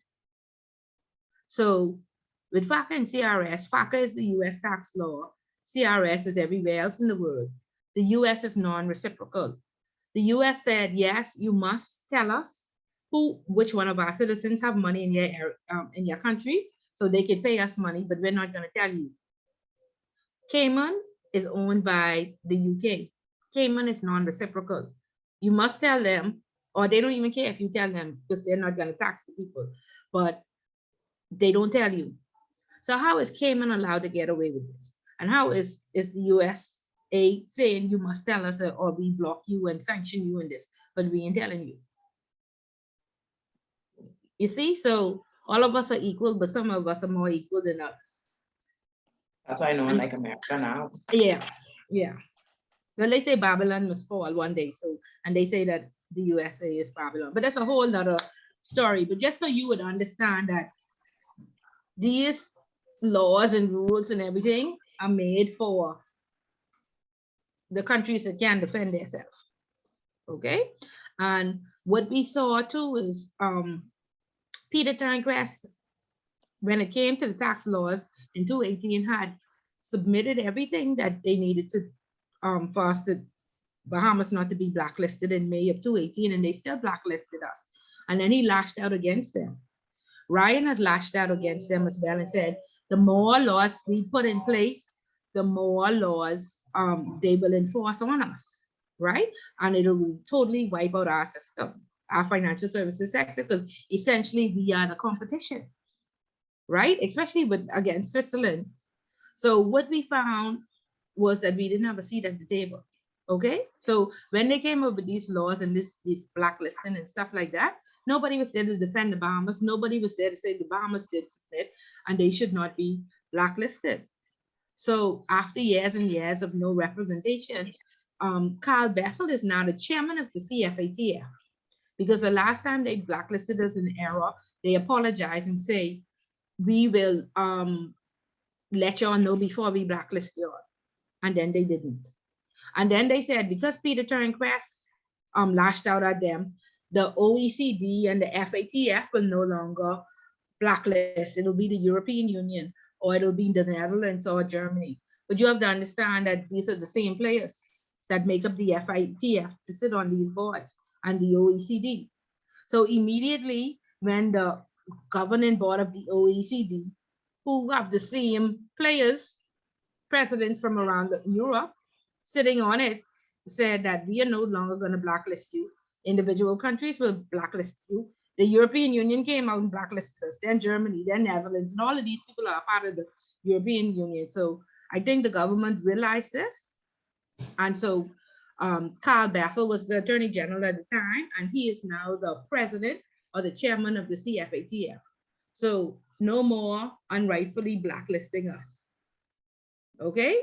And then we have Kevin Bethel, who is the president of the UN.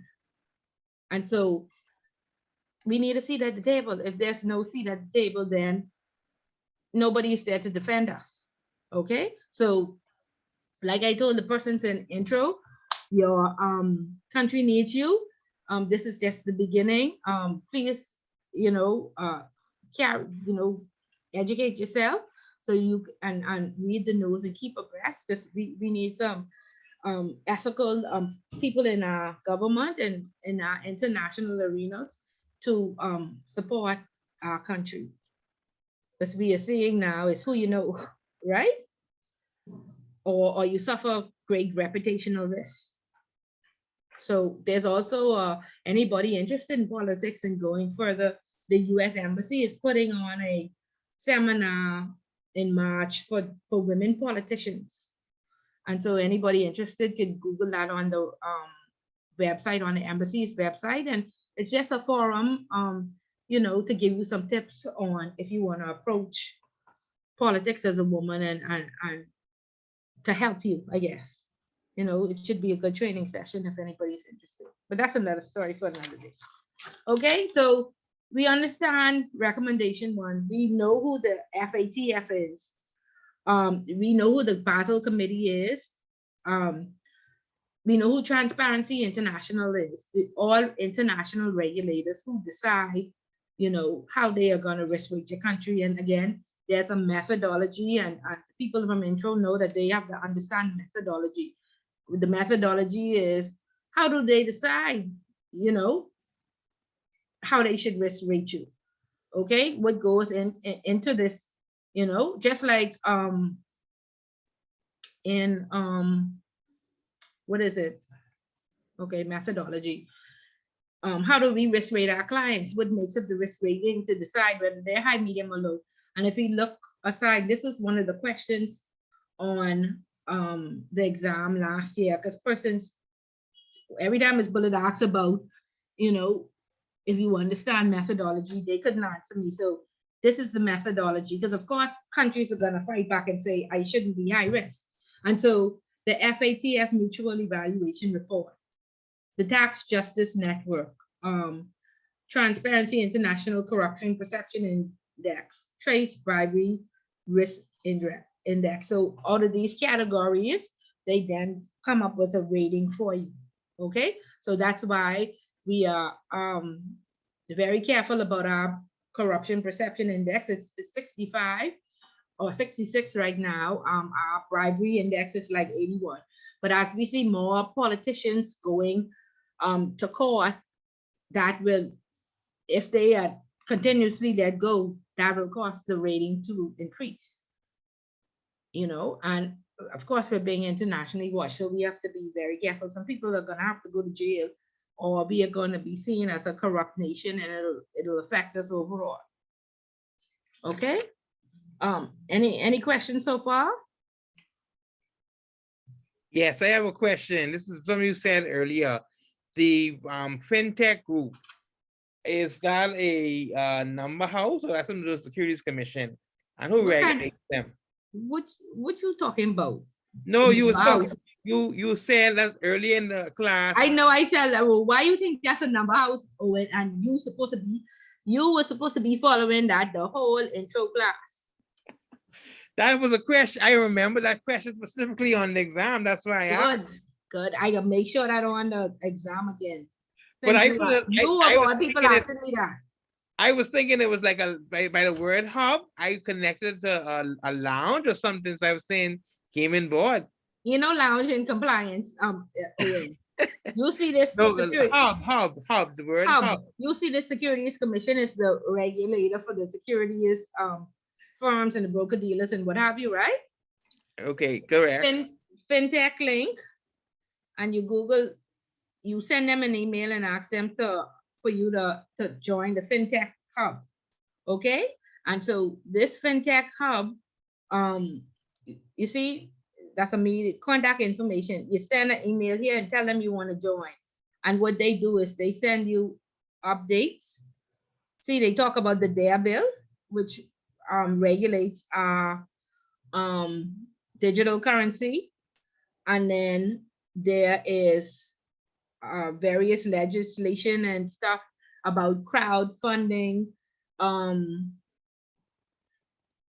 Y'all know what crowdfunding is, like the GoFundMe, and now we have our own. Remember, GoFundMe is only for Americans. And, sorry? The RX is like the Go. Yes, right. And so the Securities Commission, or all of them, they regulate. We see the richest guy in the world, he's 22, the Adam guy who came to the Bahamas. He have $22 billion, and he opened up FTX.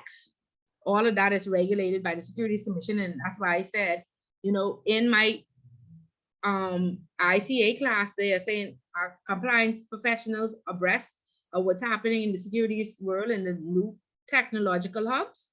Fintech, RegTech is the regulation that legislates fintech, and so I want you to be aware. And so if you go into media at the there are speeches and presentations, and then there are trainings, and they have, you know, a lot of trainings. They just had this consultation on rules, and so there are all sorts of trainings and what have you. Okay, so take some time and go through the Fintech Hub and subscribe to it, and ensure that you know what's going on in your country. And that's where all the money is, Owen. So you should be, you know what I mean? You should be up where the money is. 22 million, and this guy 20 years old. Oh, okay. Okay. So read up on, I forget his name, somebody of FTX. Okay. And know about all these things, because as compliance professionals, when they come and say, Owen, you are the compliance officer. We would like to, or you work in risk, we would like to now accept the sand dollar.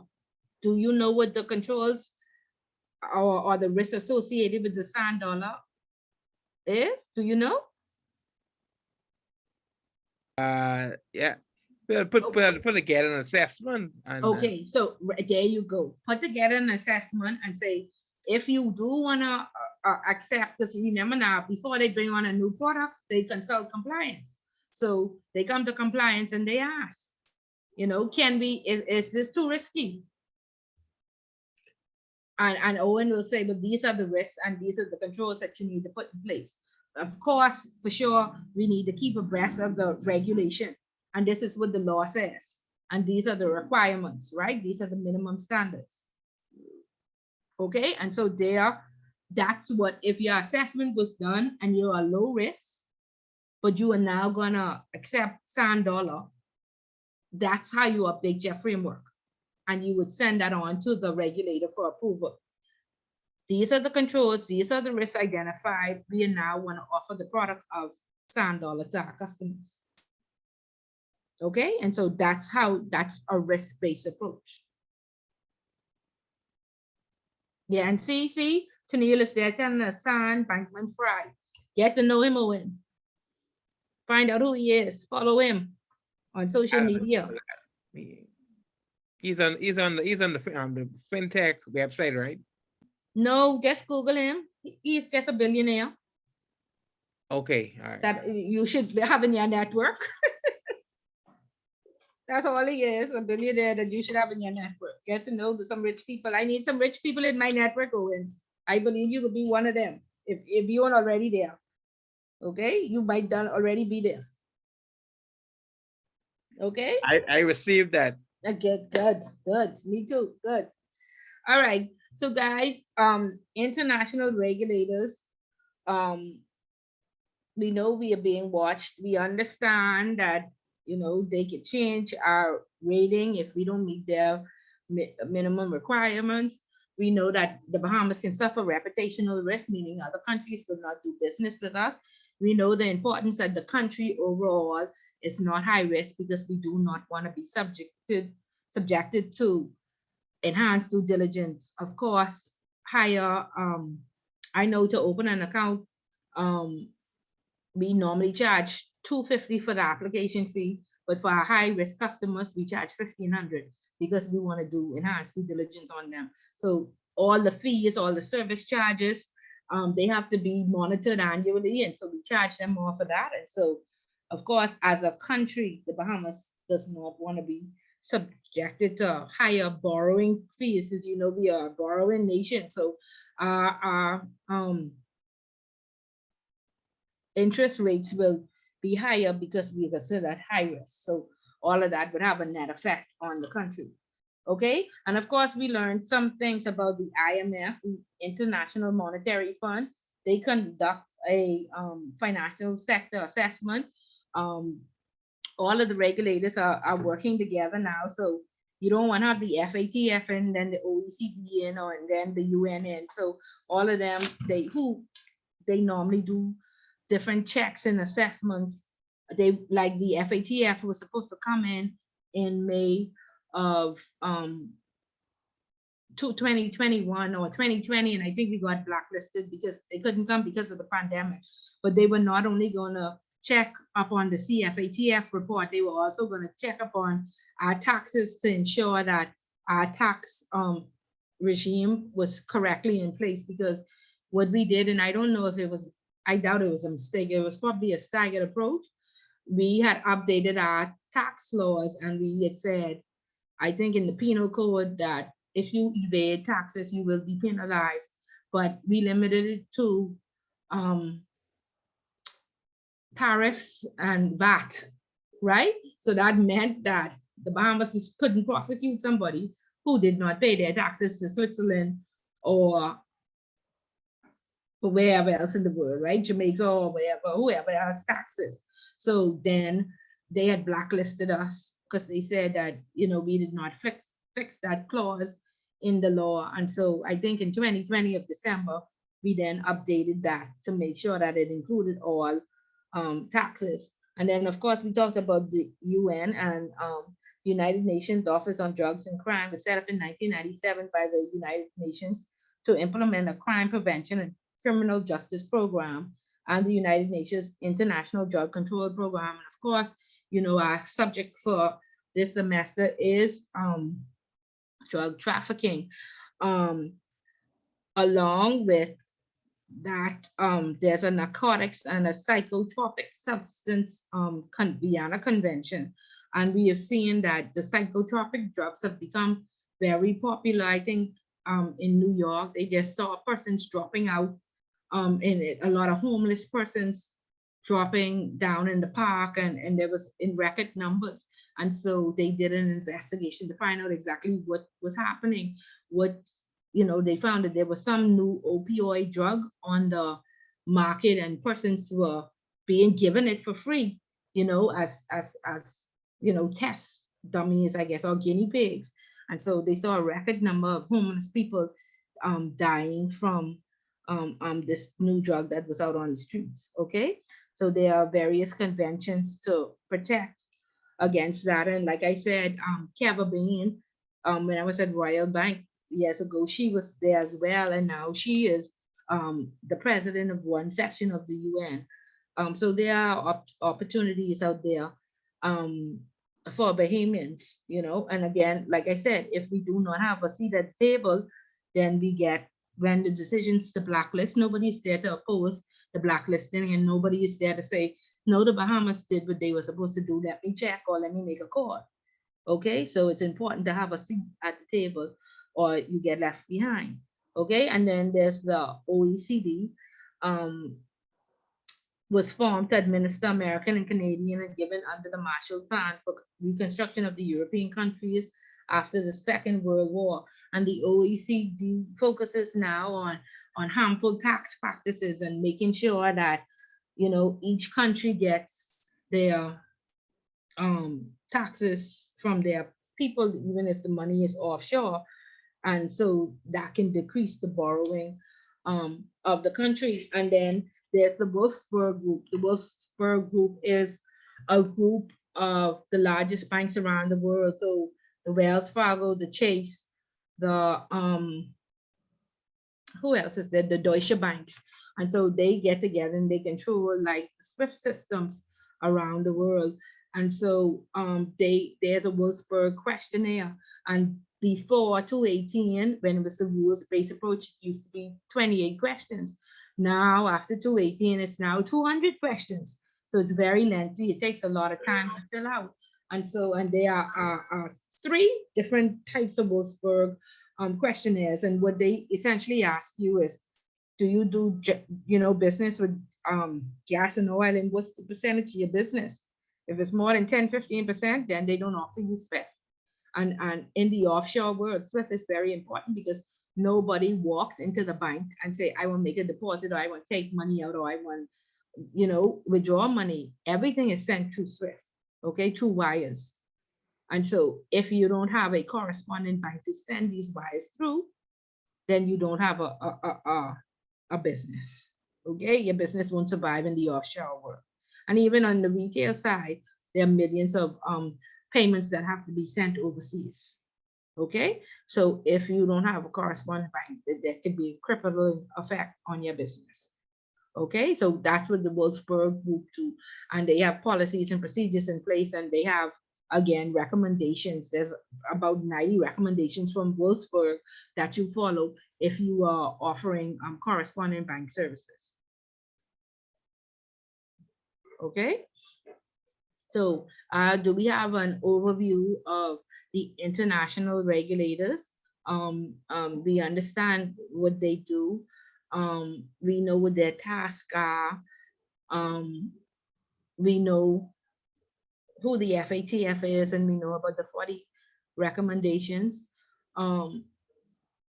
We know that the Bahamas was deficient in 22 of the 40 recommendations. We can look at the CFATF mutual evaluation that was sent. I think, did I send it? Yeah, I sent it. Where we, let me share this. I sent it so we could answer question 1 and we could say, this is a mutual evaluation report of 2017. In 2018, we know that the Bahamas updated all their laws, and like Gwen said, we had to start fixing things and answering these assessments and submitting them in a timely fashion. Okay, and we can just look at the key findings right here and we'll see the national risk assessment has yet to be developed. Okay, and yet to develop documented national policies. There's a reasonable understanding of money laundering and terrorist financing risk among competent authorities in the Bahamas on account of the NRA exercise. There's a need for understanding to be placed within the context of the Bahamas as an international financial center and for it to be shared with relevant stakeholders. Measures also need to be taken to mitigate money laundering, terrorist financing risk. A good foundation for national coordination and cooperation at national level has been established through a task force, right? So all those regulators come together, go out to their industry, and then they come and compile the information. And so now at this point, and in this update, it tells you that we were deficient in 22. Right now, we are largely compliant in 30 and partially compliant in 10. So there are little things that need to be fixed where, like I said, we had put in the laws for taxes, but it was only applicable to VAT and customs duty, not applicable for CRS and FACA. So little things like that. And I think, again, staggered approach, because it gave, businesses more time to decide, what they were going to do with their money, whether they were going to leave it in Bahamas and how to get it back without being, or the government taking all. And like I said, it's what I was working at a bank that was closing down, and the IRS sent us a letter and they said, do not close this bank down and send this man his money. He had $10 million. And right down to the day before, we said, well, this is our last day of operation because we're not going into 2021. On December 29th, the last working day in 2020, they sent us a letter and they said, send us 6 million, give him 4 million. And listen, he practically died on that phone when we told him we received that letter. So $6 million in taxes for evading taxes he had to pay. So that's just to put a figure on it. Okay, so you understand how the magnitude, of these fines. Okay, so familiarize yourself with the FATF recommendations, familiarize yourself with the CFATF report, then the update sheet is somewhere in here, and it could be Googled right here on the central bank webpage, the summary of the key findings and where they are at now. Chester Cooper had stood up in the House of Assembly under the FNM and said, we're still blacklisted, and other countries are coming off the blacklist, and we're not doing what we are supposed to do. And that's when they came up with this report. Let me see if I can find it this way. Yeah, that's when they came up with this update report. And so, yeah, here it is. Yeah, but we can look at the date of this report where they made a lot of promises and said, this was from September 24, 2020. I haven't seen any updates after this. And in this report, like I said, they said, let me see if I could just find March.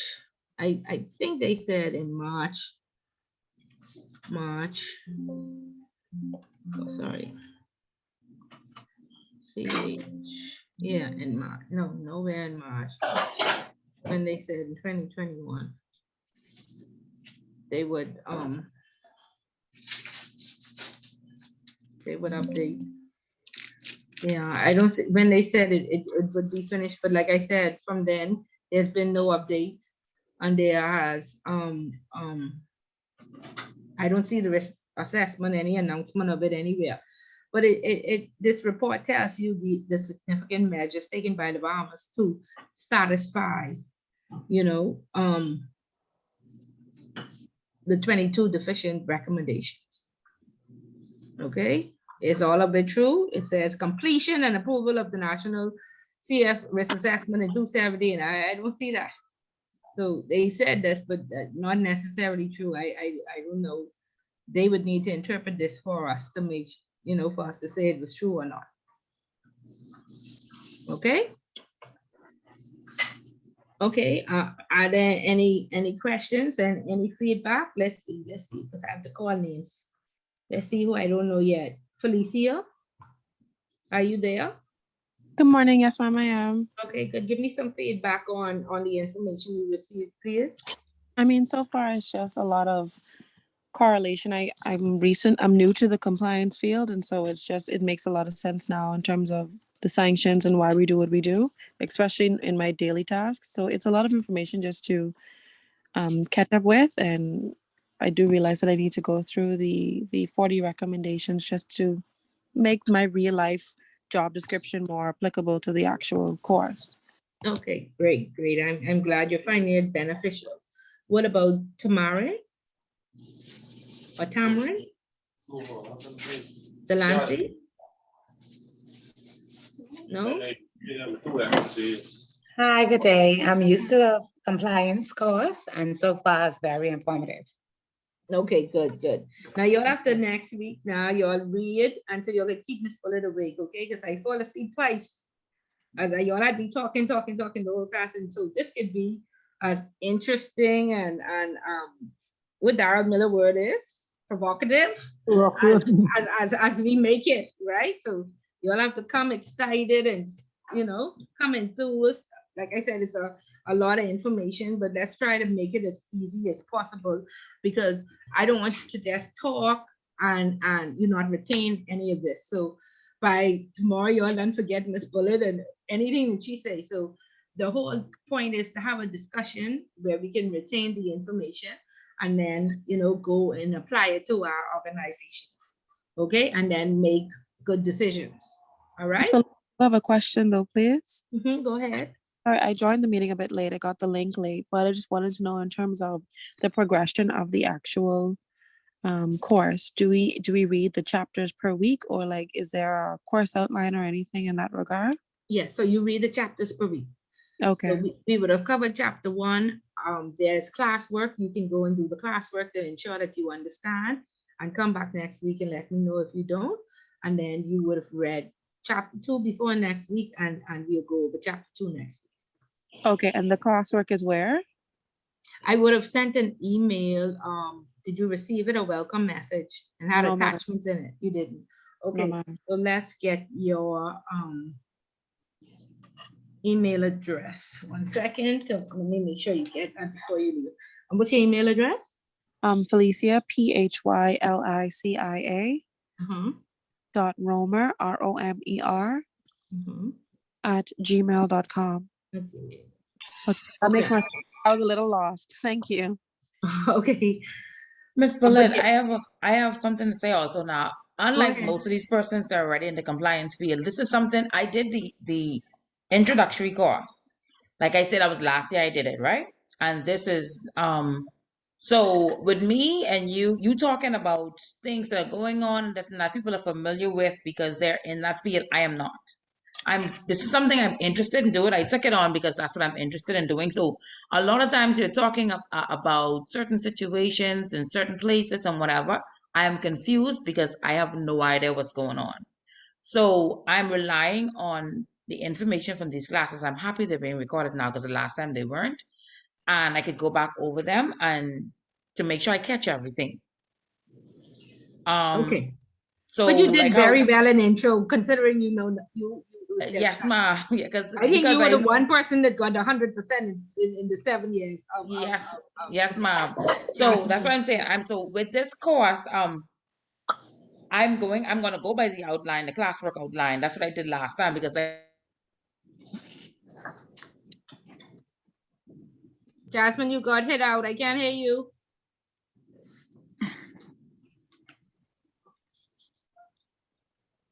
Okay, I'm going to, yeah, yeah, I we got, can hear you for a minute.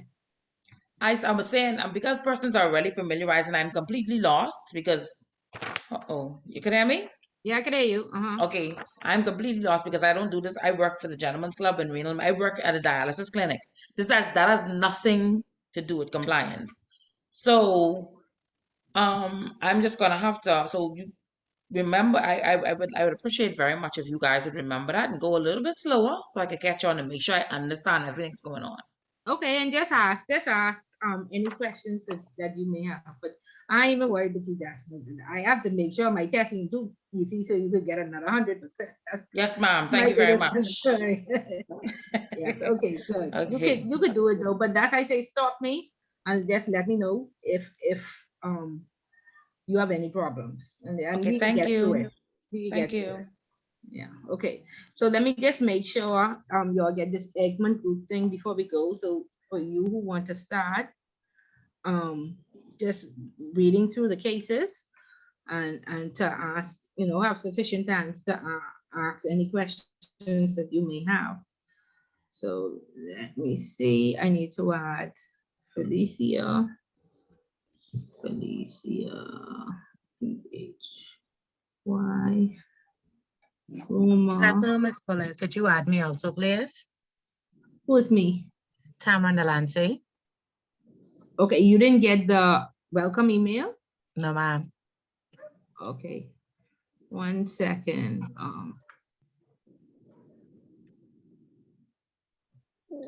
Deandra.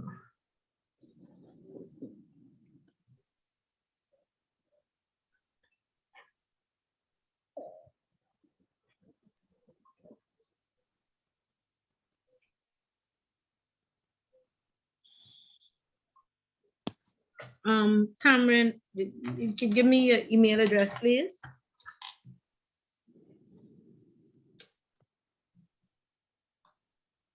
Cameron?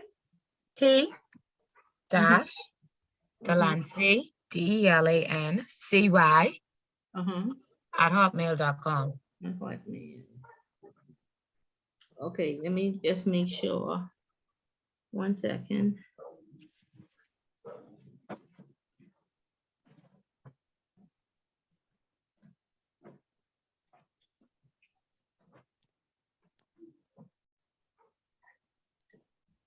Okay. T dash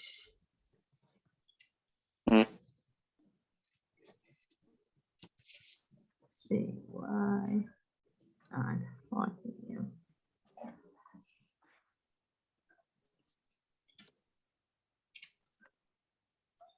Okay, let me know if Cameron, if you got the one on the, I sent the Eggman Group cases, so everybody would have it.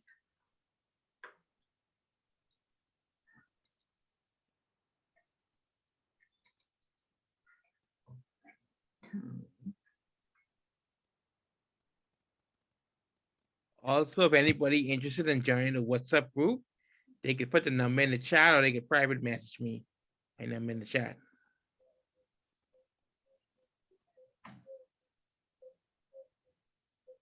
It is an underscore, right, Cameron? No, it's a dash. I'm checking right now. Okay.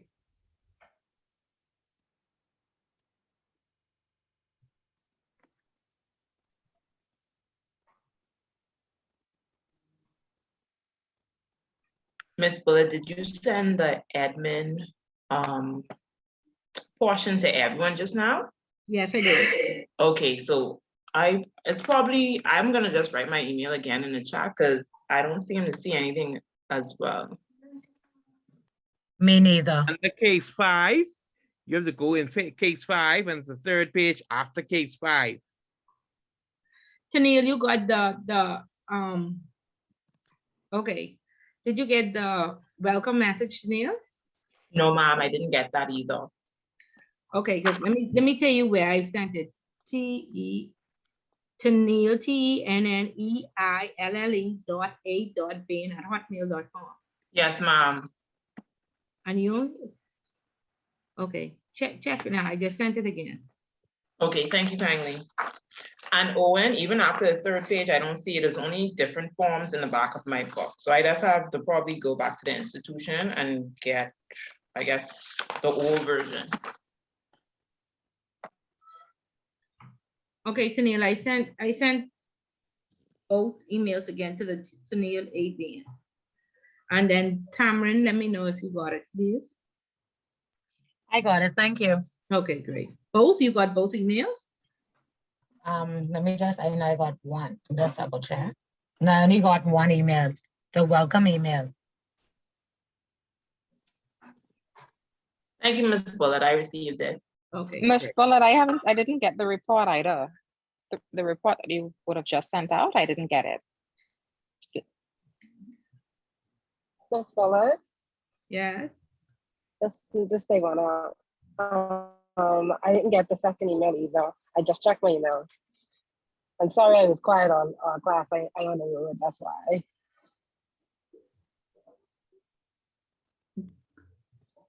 Gwen is Gwendolyn _role_31. Correct. Okay. And Devonia Ramsey, right? 392. Yes, Okay. yes, ma'am. Okay, your face popping up. Let me see. Devonia. Let's see.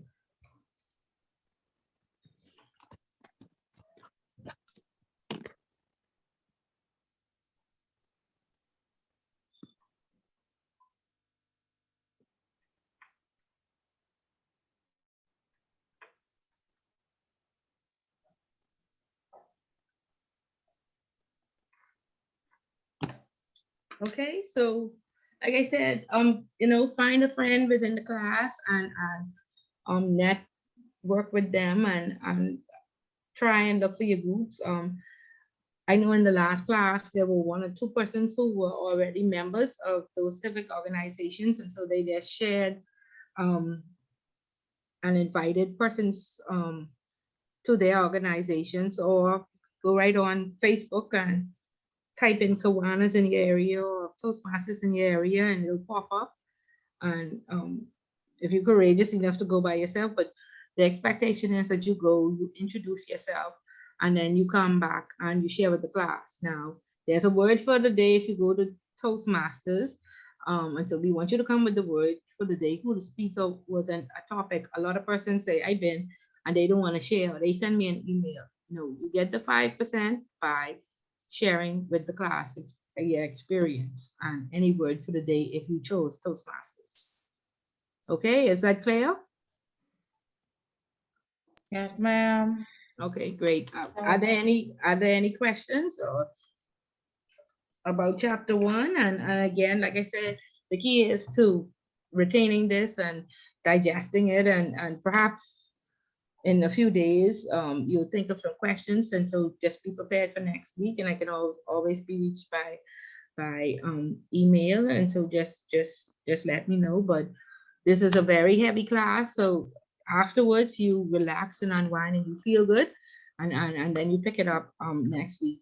For the persons who have a lot of family responsibilities, I always say that you could have gone to Miami, you could have bought a nice bag, you could have, taken a vacation, but you made an investment to this class. So the baby is sitting on the lap or crying, or mother's still having the expectation to, cook and clean and do all the things and attend class. Speak to your significant others or your family members and ask them, you've made an investment and you want to, get as much value for your investment. And so just give you some downtime, to be able to, retain all of this. And so, and promise them some stuff later on that when the 10 weeks are up, you will cater to them. But try to get some downtime. Try to, commit at least 2 hours per week to studying. Don't wait to do your homework. Use the opportunity to ask any questions. And I promise you, like I said, the key is organization, and you'll be successful. Because Jasmine, like she said, she doesn't even work in the area, and she paid attention. She was very engaged. She read the newspaper. She got a 30%. She sat comfortably in the exam. She was extremely successful for somebody that does not work in the area. So I'm very happy to see her back to the next step and moving on. Okay, so your organization normally gives you 2 days off. You already know when the final exam is. Schedule 2 days off now, so it's not blocked up. If you have, like, we used to have family responsibility leave in the absence of study days, take that. Or if coming down to the end, still a little shaky, you know, it'll be worth a day or two of vacation. Okay, so just plan your days accordingly, and then plan your celebration, because after all of this tough work, you need to treat yourself. You deserve a reward. Okay, so just make some plans. So the time goes very quickly. You're saying, oh, May, 2 months away. Before you know it, it'll be May and we'll be at the end. So organize yourself, and like I say, speak to your family, and then whatever makes you feel good and to unwind, do it. So when Miss Bullet come, your head isn't clouded, and you could actually listen and participate. Okay, and so that's my advice. And most persons are successful once they organize themselves. Okay, I had somebody who said, I was a valedictorian at school, but I'm in this church group and that church group, and I can't. I say, you have to disappoint the church people for 10 weeks. You have to tell them. And do you know that she took the class at least 3 times before she decided to disappoint the church group and pass successfully, and she was the valedictorian. So it was not that she didn't understand. It was just that she was simply just too involved in church, in this group and that group and the next thing. And she could not focus. Okay, and then working from 9 to 5. Working from 9 to 5 and attending school is very tough.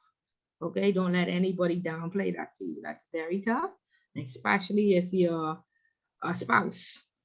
Okay, and so that's why I'm saying ask upfront to get the full, you know, reward from your investment, and you believe me that it will make a difference.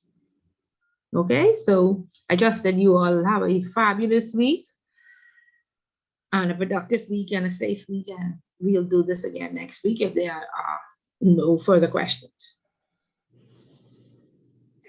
You could go enjoy your Saturdays. And relax. I could take a second of your time. Thank please. you. Sure. Thank you. Thank Go you. ahead. You're welcome. Have a Thank good you. weekend. You too. Okay. Thank you. Thank you. Good day. Good day. Good afternoon. Afternoon. Good day, Ms. Bullard. Good day.